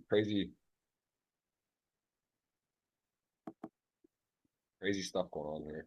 Keyword will be WSOP. That's MSM. We'll do for mid stakes mastery, and then insert your GG poker username. Again, if you don't have a GG poker username, that's okay. Give it to a friend, gift it, split it. Ace jack suited, flops well. Enough flush draw 2 overs to that board. Takes it down. Look at the jump. We got about 44K and then a 56 heads up. No deal making. This is from Sunday Final Table. I'm your host, Jeff Gross, Mike Wasserman in the building. Again, how many times, Mike, do you have a counter? Because it's almost off my fingers, Mike, going to my toes. Is it 7, 8? Been on a lot. I used to know, and I no longer know. It's like 7, 8, something like that. I don't know. Yes, It's been a lot. Been a lot of like a lot of live sweats. Yes. I got a joke for you. I've told it before on the stream, but probably not to you. Why is 6 afraid of 7? I know this one. You know this one? Did I tell it Of before? Because I course. just thought of it when I said 6, 7. But Because that's 7, like 8, 9. And look yeah. what we're Did I looking tell at you right that, or did you here. hear about that? Look at 7, 8, 9 on this board. Oh man, 7, 8, 9. That's a good time for the joke. Energy's powerful. That is there. And we see 7's mid-set. Very nice board. 8, 9 has the gut shot top pair. And everyone lit the little something minus the queen 10. And now 7's probably want to start doing some betting. You have a set. You unblock. 7s are going to eat 9. Yes, they could. They definitely could. Eat the Unless 9 here. at this point, though, the only way really for that to happen would be a 9 comes, because 6 would make 8, 9 the straight. The 8 would put the 4-liner out. Queen 10, I can't imagine, is thinking they have a claim to this pot, but does he ever just go crazy? And he's like, you know what? I just repping. No, I don't think so. This is just would be wild. It doesn't. I could see him betting here on the turn, but this is such a unlucky like run out or iteration of this hand for the small blind here. He has a set of 7s against a flopped top pair with a gut shot, the chip leader, and just no money has gone in the pot. Yeah. Yeah, Osmerko just seems to have a way of bobbing, diving, ducking, weaving, doesn't get hurt there, as we will get that second giveaway underway. Please, guys, don't need to do it more than twice. Once is fine, twice is nice, 3 times or more is just, you don't need to do that. Let's keep the stream fun. 148 thumbs up. We got almost 900 on, guys. We can get that up. Let's get that double up. Once we hit 200, we're going to announce that next giveaway. You guys can hit the thumbs up, be subscribed. That is partly as what you need to have to be able to win. And why not? We should have 857 thumbs up. If you guys are enjoying the show, you're taking your time here. We're taking our time. We're having fun. We're learning. We're growing. And we might as well get some good energy for the stream. And we are going to see who emerges as the new GG Millions of champion. Never been done. These guys have not won before. And I know Dom, he's won a lot of stuff, but he would love to stamp himself as the champion in this, as not an easy task. He is now in 3rd star of the day and 1st of 9. He is 3 of 3, and he has got a pair of 4s. I hit that thumbs up. You guys better hit it. Yeah, so I was telling people to do it, and I realized I didn't do it either. I just hit it myself. See if we can get to 200. We got the greatest audience, greatest people here. We're having a lot of fun. We've been doing this for 3.5 years and loving it. Every year, more and more fun, and every show has been enjoyable. And always a little different. And Dom, does he just stuff it? He just took a stand. His man is light, and he's going to pick up a nice pot there and bring himself close to seconds at the We moment. saw Blind Dante up. jam the Blind. fours in a similar spot. Stack sizes were a little bit shorter, but yeah, Dominic a little more clear of a shove, I think, for the fours for Dominic here than it was for Dante. And now the ace three suited opens. Kings. This is another interesting spot, not for Dominic, but for the button. And again, Osmirko just goes with a pure 3x 3-bet. Doesn't go too big. It's kind of scary. I mean, it looks like more value than bluffs. But does he decide to call this hand? Does he decide to shove? I mean, I think all things 4-bet, he could 4-bet fold. So he 2x, basically 2x 3-bets in position from 480 to 960. I assume this is the end of the hand. Marco hasn't cut and release yet. King six off, one of the worst hands you could have here, just to complete. Oh my goodness, this man! I'm gonna lose my few grand I wagered in the client in peace today. I just think that this guy is got all the moves, and I don't know. Does he set it up for the rip? Does he just rip this in? Is it really going? He does it. This is the hand of the day. Osmirko Oh got my Osmirko on God. there. Oh my goodness gracious. Jeff, look at That the is a price. sick hand. Look at the price. Isn't that sick though? He left himself 5 million even. He had 2 million even. They were just Oh leaving my themselves perfect. That God, is a that's crazy hand, and insane. that's gonna swing things. I got life right now on my wagering, and I don't like to root against, but listen, I'm a human, and I got a little in-client betting, and yes, I would like to profit on my picks today, and I am anti-swing as Mirko. No disservice to you, my friend. You have played a phenomenal game, but I'm hoping you don't win it. Finding Just that ace three that shove was is sick. so hard. Thick construction of the hand, all around high level. Happy to be here. What a situation. And this man is playing poker. Ace queen top two all of a sudden. That was extremely impressive. Wild scenes. I was gonna say Osmirko didn't need to go that big. Like he could have clicked it a little bit smaller, or re-raised a little bit smaller because he was kind of pricing himself in to call, which can work in his favor. Like most people would probably just fold the ace three suited, honestly. But somehow he found a way to put the money in, thinking that, I mean, part of his thinking for sure was he folds sometimes. And if he ever folds, basically, he feels like he can just run it with the ace three because it has equity against everything except aces. And he actually got the fold when Osmirko was getting like, I don't even remember the price, but I don't know that he needed to look at his cards to be able to call mathematically. But his plan was to level the button into folding, thinking that there's no fold equity. And it's a decent hand to do it with. He blocks kings, he blocks ace king, and it doesn't have a ton of equity, I guess, because it's offsuit against the hands that get it in. But I'm surprised the hand played out that way. That was some high level stuff. Some high level stuff. A lot of meta game going on. Yeah. And Dom So here with some real equity. Gonna just call. Does make his hand now. And 0%. He's been getting runnered on some nasty hands where he's made hands and the board doesn't go out well, but this is a good sign. He is gonna have a hard time losing this pot unless a diamond came and then got bluffed. I just don't see it happening. So he should be good to win some chips here. And the board does pair.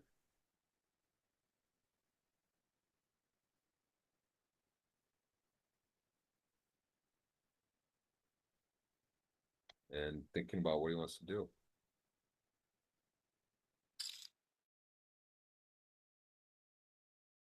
Gonna go small. yeah, it's putting it into like his thin value bet, block bet type sizing. Makes sense. Osmirko opening the king five. Probably going to get it through. Oh, all right. We got that second giveaway underway. Gonna pick that in a second.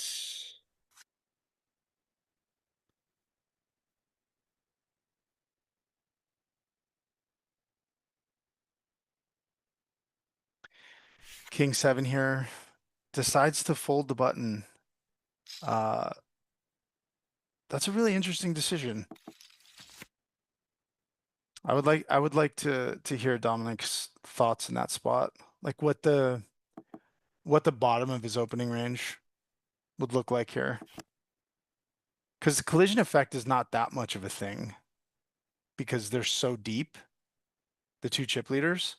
So it's not like one of them is going to bust at a high frequency if he folds the button. Whereas if they both had 10 blinds, someone's going to shove on the other one, and there's a high chance that he could make money just by folding. But here, maybe the hand's just not going to play well post flop and he didn't want to get involved. King 3 opens here. Let's see what Osmirko does with the fours. He goes 3x 3-bet again. We could see fireworks. Could see a 4-bet fold here. We could see a 4-bet, 5-bet fold here. Wow. I mean, Osmirko, though, that's the weird one. When you do play the fours this way, it's like, Deja vu. wow, it's been a He's special gonna stream. shove. Special stuff today. Yeah, it does feel shovey. And he's gonna He goes 1.8. These guys are tangling. Absolutely bad. That is not an intuitive hand to do that with. No. Like, I think if you choose to 3-bet it, most people would choose to just shove over the 4-bet if they're going to continue. Yeah. Not traditional lines for this guy, but here he's sitting here with 6 million, half the chips in play almost. Or yeah, just about half the chips in play. So aggression is just tends to work out in tournaments until it doesn't. Punishing the limp here with the king jack off, and ace deuce seems to. I mean, it is a reasonable hand to limp call with, considering it's suited, but it could also. What? He just folded. I don't know about that. Ooh, ace king. He just limp folded ace 2 suited. I mean, I guess given the fact that Osmirko's kind of like off the rails right now, he just didn't want to put himself in a little surprising as we see 3-8 against ace king, and this is a pretty good flop for the 3-8 suited and a 7-turn. Will he attack now? These are the spots that I really enjoy watching him play. So I could see him going anything from half pot all the way up to like 1.5x pot. So he's trying to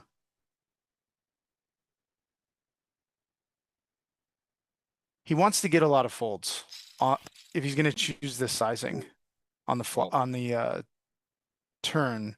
Yeah, and he's obviously following through here. And he's going to get called. The king is a tough one. Tough card not to.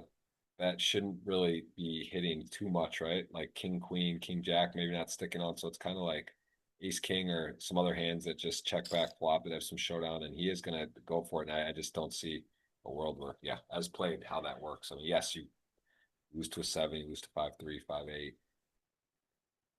But, yeah, most of the check backs on the flop are going to be ace highs, some king highs. And he just kind of has to follow through. That is an unwelcome sight for Dom. He is now down to pretty short. 1 million. And Osmirko sitting out. No.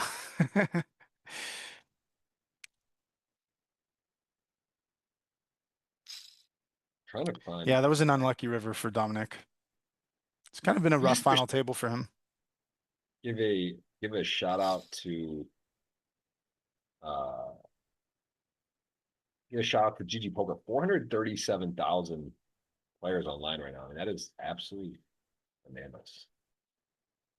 Absolutely. Yeah, they've really just they're just overrunning stars and just taking over taking over the whole online poker world. Their guarantees are unbelievable. Like it almost feels like their guarantees these days are reminiscent of the full tilt like multi remember the multi entries where it was like you could play the same tournament like fucking 4 times or 3 times. Uh, and those huge guarantees, that's like almost where GG is, or maybe they're even there or above it. But yeah, it's incredible. Huge fields, huge prize pools.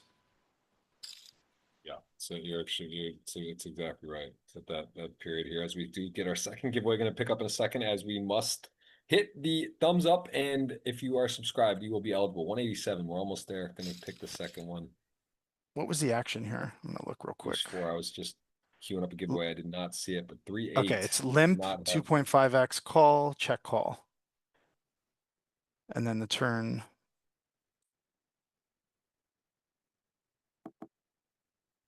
And deuce Turn, four, check call. check back, and that is unlucky a bit with the 8-3. Had the flush draw. The 8 was good.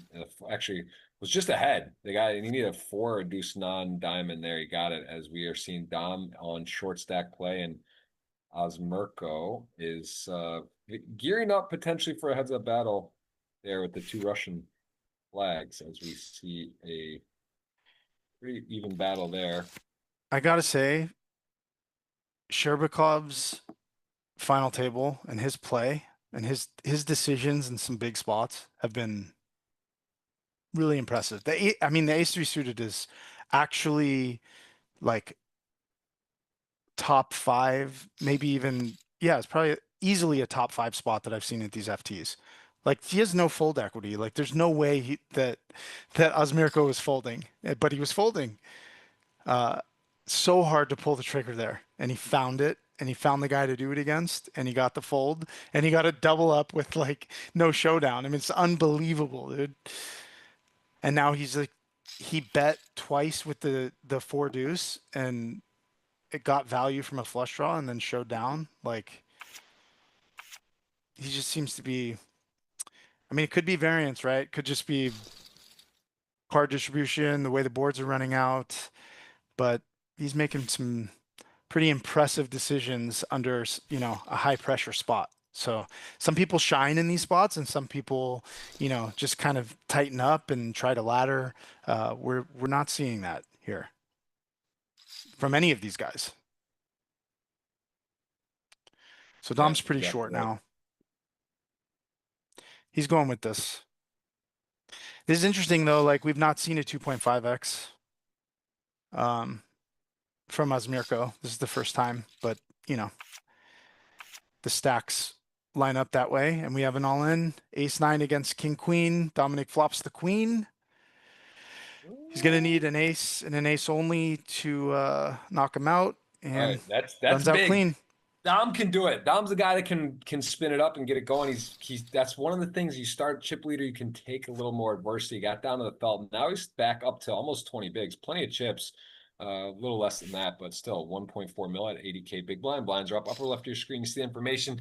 We got the second giveaway getting ready to go. Yes, so someone asked, this is Santos. This is a Brazilian jersey, little Umbro throwback. I was just over at the BSOP. Neymar just absolutely had a crazy end to his season there.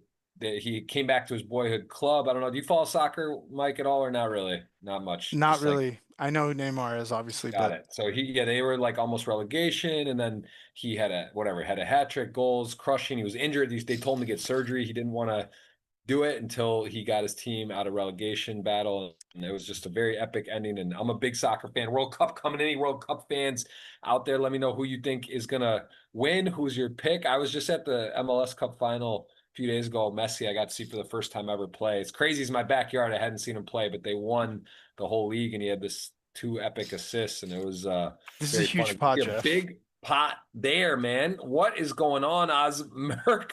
This guy can do it, bro. He is the guy. 7 million, and he is in the driver's seat. He's trying to punish. I literally, man, it's like I'll give you an equivalent. There's 38 numbers in roulette on a 00 board, right? 36 plus the 2 zeros. I bet like 32, 31 out of 38 numbers. Basically, I covered a lot, didn't bet on him, and I had some smashes, some big hits and covers, and I am fighting for life right now because Osmerko I do not have. We And have an now all in and a Dom is call. all in. King Jack to Ace 9. I guess I want the King Jack in to have them both in still to the river. It needs an ace or a 9, or we're gonna go on 3. It is clean. So Wow. King Jack gets there 3-handed, and it's Look fairly at even. What a that. sweat here. Back-to-back hands. You know, in the previous hand, I don't know if you saw the action. He limped. It was limp check with the 10-8 suited, and then he bet, bet, bet. And on the river, he he had probably one of the worst hands he can have. But this is BVB, so uh, he blocked the nut straight, and he just went for it. 1.5x pot and got called because Osmirko rivered 2 pair. And then the next hand he doubles up Dom, and now he's last in chips. I mean, he just had so many chips. It just changed in 2 hands. Wow. Pretty Sick. amazing. Really sick. So it'll be interesting to see. Yeah, again, like, so Dominic is maybe folding a little bit wider in this spot than he normally would because it's so disadvantageous for Sherbakov to just play this pot out of position against the chip leader, right? It's just going to be hard for him to win uh, just on average to play these hands out of position against him. He's just going to automatically put him in a tough spot when he folds the button. So this is a little bit different than the previous time that he folded the button because the stack distribution's completely shifted. Good Osmirko's like card running here. away with this. Good card here to keep him in the game. He's got the 4 of the spade to complete a hand. A king would be probably feel okay about. I mean, he's definitely not folding here, and he's got the winner. I'll be curious if it bricks and then what Jack 8 suited does. Depends on obviously the river, but let's So see. king high a lot of times is good in this spot. So like he's not even going to mix raising this particular flush draw because wow, dude, it just he just hits jack. That's rough. Yeah. But Sherbakov still has 25 blinds. But I think if he had like a jack high flush draw or 10 high flush draw on the turn with the gut shot, he probably would start check raising the turn with it. I Wonder if he think. 3-bets big here with the 2 stacks, the 2 stacks about even and a very nice playable hand. Now Ace Jack is a big hand, 3-handed, button open, small blind 3-bet, and I think is he just clicking it or is he ripping it? Let's see how many blinds. 15, gonna fold. That is surprising. Again, cold cards up easier here to see and say, but I'm a little surprised by that. Just shows you Dom doesn't think he's going to be super wide there, I guess, which I'm surprised about. I would think he is going to be super wide there. I mean, maybe the stream hasn't caught up to the hands that he's been 3-betting from the small Right. blind. He saw him 5-bet fold, getting like 6-1. Like, I don't know. I'm surprised. I was just thinking Dominic would either 4-bet fold that or he would just straight shove it. Yeah. Well, But he's the one there. Dominic's the one with 2.6 million at this final table, and you and I are not. And all the people watching, they're not him either. So he's making some decisions that we're not making, and he's playing some really high level poker. Yeah, he's not here by accident. So he opens the button with the ace nine. Sherbakov probably going to 3-bet not all in, even though you really won't see that much off of these stack sizes. He's going to make it look like he's 3-bet folding to 2, you know. So he's doing this with like the bottom of his range and the top of his range. He has no 3-bet folds, obviously, for this size. And Dominic finds a way to get away from the ace nine. I think if he shoved, Dominic might consider calling with the ace nine, but because he 3-bet not all in, it kind of changes his range a bit. But either way, Dominic was probably folding that hand, but I think against a shove, he might call more frequently. yeah. Ace king suited opening the button here. 9-10 off in the big.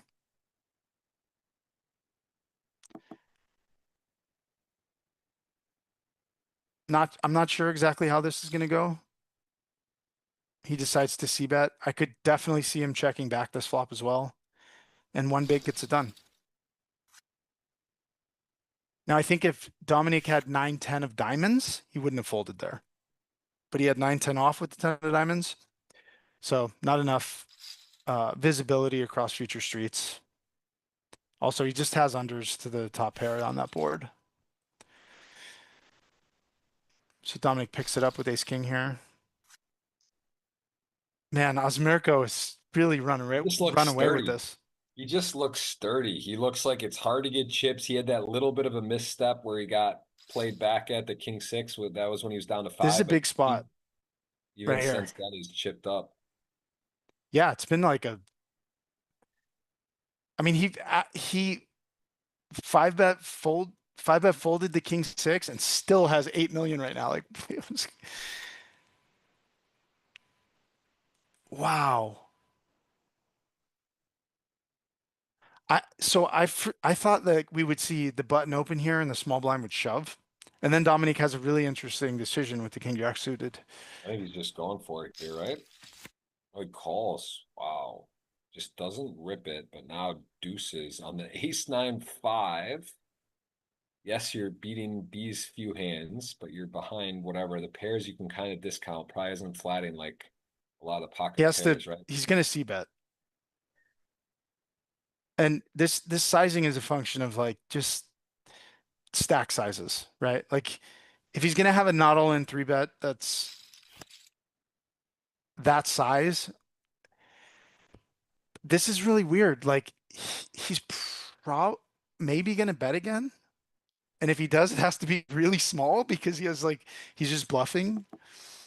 Yeah, I guess he's just giving up at this point. And now Dominic has a decision. Like, does he?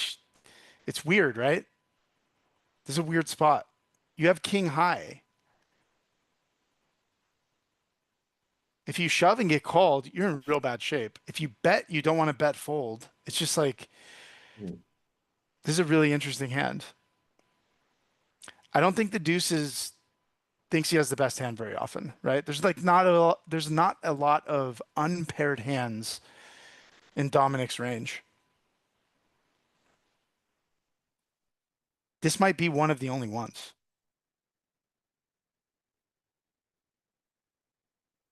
Did I announce the second giveaway? Yeah, this is a crazy hand. Let me see. Let me try to get this second giveaway. I think I'll read. Wow, he pulls the trigger. He pulls the trigger. I mean, Dominic's is going to be 4-bet shoving a chunk of his ace X combos, his bigger ones, and like maybe some suited wheel aces.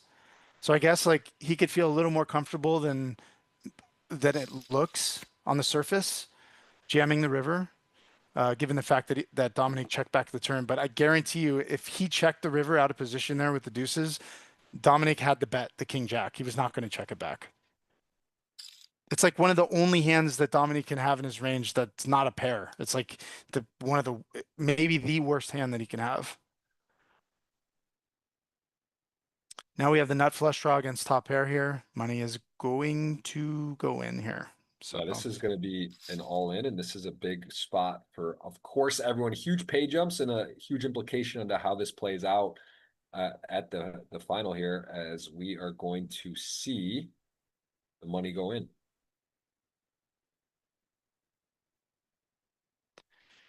I think you could see a click. You can also see a shove here. Yeah. So the click, the thinking behind the click is to get Dominic to shove worse draws.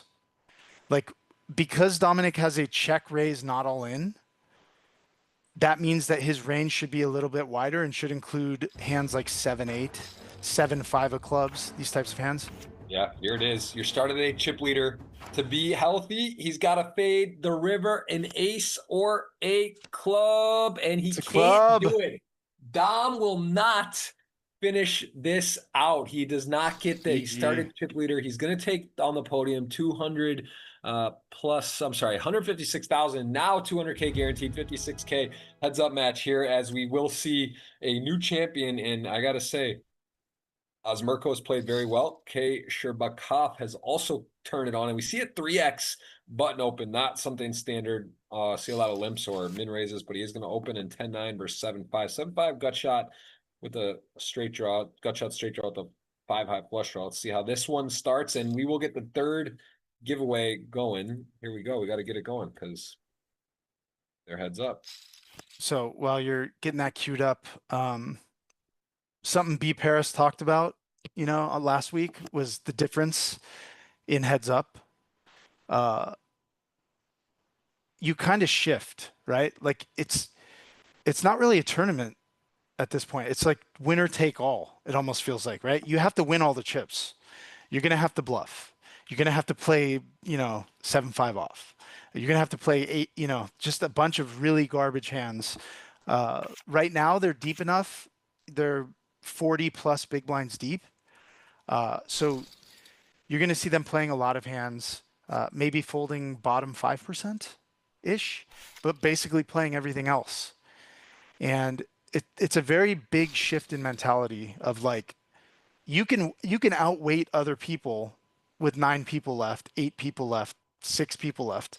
Yep. When you're three-handed or heads up even, like you're trying to kill everybody, just like the book says. You want to accumulate chips. You want to put people in tough spots. So, and that's why Osmirko is here. He's just pulled the trigger in so many spots. Yeah, I'm trying to find I know I need Sherbakov for sure. I don't know how much. I think that would get me out of Dodge, but he was a long shot. Was he 18, 20 to 1? He was one of the middle long shots, and got no blood on the dinner. That is gonna end that. So yeah, that's gonna keep that neutral as we see. Ooh, King 9 suited, King Jack. So these are two pretty big hands. Queen 7 off the computer hand. I know I say that. I love saying it because it's a fun one. That's what the middling hand. These are both two above qualified hands for heads up play. And let's see on the King Jack suited, King 9 hearts, both with King This Jack is in the lead. This is pretty interesting to watch. Like Osmirko does not have to 3-bet this hand. Like he's 3-betting King Jack suited, which I think a lot of people would call. But in heads up, hand values shift and like your value hands kind of get extended to the King Jack suiteds, the King 10 suiteds, the Ace 10s instead of the Ace Jack plus or Ace Queen plus. So these become value hands, but his sizing is not quite sitting right with me. And it could be, I'm not a heads up expert, but like his 3-bets from the small blind were 3x. He's doing some things that are unorthodox. I'm not going to assume anything about what he knows or doesn't know. There's always a possibility that he knows a lot of things I don't know, given the fact that he's sitting there. He's getting himself a 2-1 lead right now. So he is the favorite. Queen 9, 2 deuce 3 here. We see the 50, 100K big blind. Pretty easy to see how many big blinds divide that. You can see we got effectively 40 blinds versus 80 blinds. So still plenty of play. See if there's any strategy shift with the limpian or pre-flop stuff. We did see 3x, which also is not very normal. Artem doing 3x opens. That is that hand. Queen 7 off the computer hand I just mentioned. And now he's going 2.5 and 2 6s. Big hand and heads up. Very hard to make a pair. He just calls. Runs the risk of getting bluffed off here as Queen 7 is now no longer a flip. It's behind. It needs help. A 9. Queen or 7 would put him into the lead. Let's see if he decides to start betting with the Queen 7. He does. And one of the things about playing 6s passively he does get in and call, and actually a pretty good card. If you have 6s called turn, you are still in the lead. If so, he plays it that way and narrows the gap slightly. So we will continue on heads up. This is for all of it. There is no deal making. $56,000 heads up match. Third giveaway underway. Also, Jeff Gross Poker on X. Pin tweet, guys. Retweet. Guess who wins 50 cash? Going to announce that as well. Pleasure to have you here, Mike Wasserman, the co-founder, creator of the Mid Stakes Mastery. Put that link several times. You guys can drop that in there. Thank you, man. Yeah, I'm happy to be here, man. And this final table didn't disappoint. There's a lot of interesting spots. Sometimes you have like all big names at this final table. Sometimes you have, half and half, and neither of these guys have won, right? So someone's gonna have their first GG Millions win. Yeah. So Yeah. it's Cool. cool to get to sit here and see the cards face up pretty much in real time. A little bit of a delay. And this is a tough field, man, to win this tournament. You got to do a lot of things right.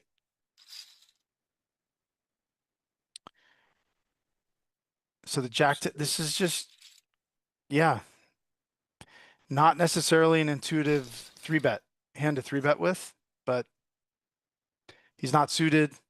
He's okay if the guy, he is going to fold out some better hands with the 3-bet with the Jack 10 off, but he's totally happy to just take it down pre. All right, king 6, king 9 blinds are up. You can see upper left, 20 more hands, but it is getting more expensive and dominated here. He is going to call 6 flops, big 6 there. He can get to a river, currently much in the lead. There are a possible backdoor spades. And the 9 turns, yikes. Yikes. This is a bad turn for Shabirikov, but maybe not be too crazy of a pie. He's going to bet it. Oof. Putting pressure on, though. The 9 earns a 9. Going to call 10 on the river, 2.6 in the middle. And it's going to check it over there. 6 decides what's enough. Showdown checks it back. Going to pick it up. And that is going to extend the gap. All right, last giveaway, guys. I'm going to put that winner. Good luck to you. Must hit the thumbs up. Be subscribed. What a show. Almost 200 of you have done that. I know we got a lot of action in the world. There's stuff going on, streams happening, ton of stuff here. Welcome to have you with us. This has been a fun one. We're going to see how this plays out. 10-5 pair in a diamond draw, not going anywhere. That sizing was pretty interesting with the king 6. I thought if he double barreled, he would go a little smaller, get called by some worse hands. And he may still be getting called by like a 6 there. He could be getting called by some flush draws. But I wasn't expecting that. But again, like when you choose a big size in position on the turn, you don't face a check raise as often. So you get to just kind of check back the river or decide what to do on the river. So there is a benefit to it. Takes it down with the queen 9. Yeah, they're kind of in this like no man's land, like this weird.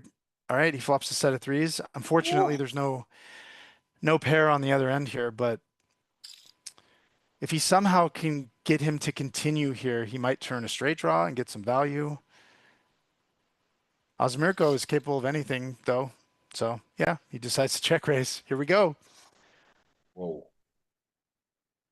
Just flat. See if he can set up his opponent to kind of go crazy. The queen 6 suited with no backdoor flush draw is a little wilder. He's going to just go ahead and click it on him.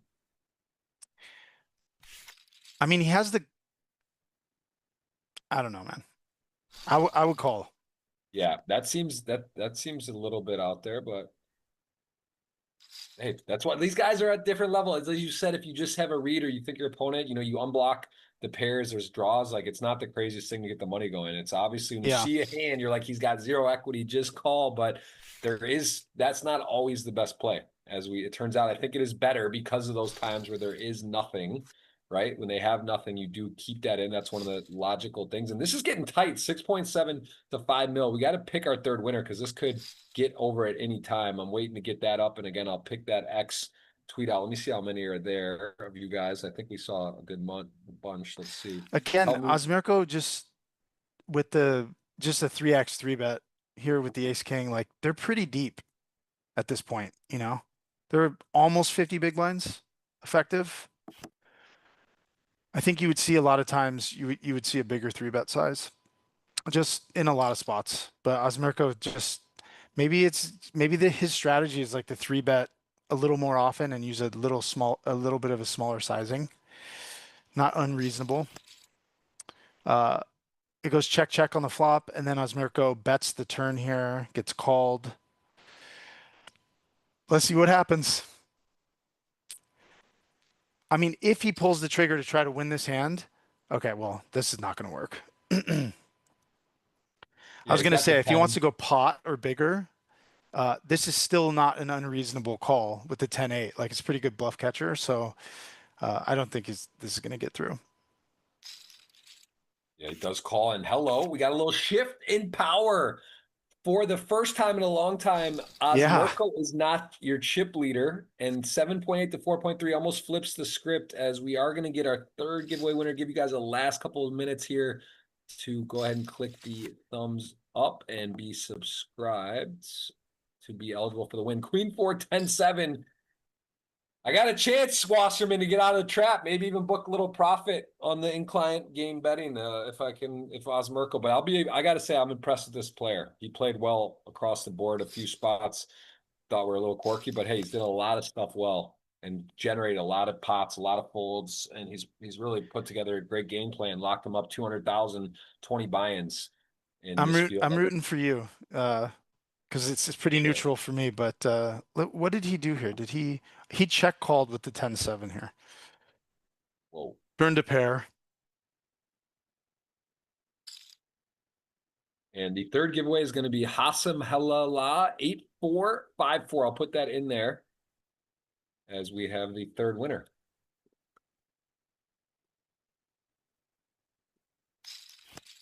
Oh no, he check raised. Sorry. So in this hand, the 10-7 check, that makes more sense. Okay, well, here we go to the river. And 3.5 million in the middle. Queen 4 gonna rip it. 10-7. Has a hero call. He got spicy, and now does he just have the ace and get to rip it? I could see a world where he puts the cape on. It's not this would be an incredible call, but as played on the river, he's basically saying, I think he wants to be a hero here. I really do. feels possible, but I gotta say that would be an above the rim call and a very fitting way to end the epic stream. But let's see, can he do it? He's tanking 3 minutes on the chess clock. On that clock, he has used a lot of time compared to his opponent, Osmerko, and he's thinking about it. What do you think, audience? What do we got? One call, two fold. He's really in the tank. What an exciting hand here. He is burning clock. They say think long, think wrong. What will he do? He's got a winner. Quick call, it's over. He's blocking some of the hands that he wants Osmerko to have. The 10 of spades is a huge card here. He calls! He's going to do it. Your champion, the first GG. time, takes it down right there. Wow. What a moment. Total wins the 56,000 heads up. Look at that. He's got the muscle The out. avatar. He's like my man Renan in Brazil flexing on it. And that is a big W.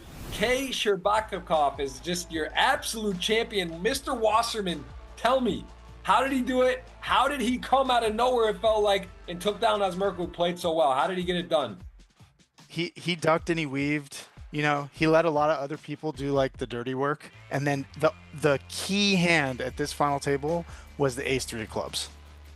That ace-3 of clubs, so it was open, 3-bet, 4-bet, 5-bet. He 6-bet jammed, and he started the hand with like, I don't know, like 30 bigs or so. It was the most absurd hand.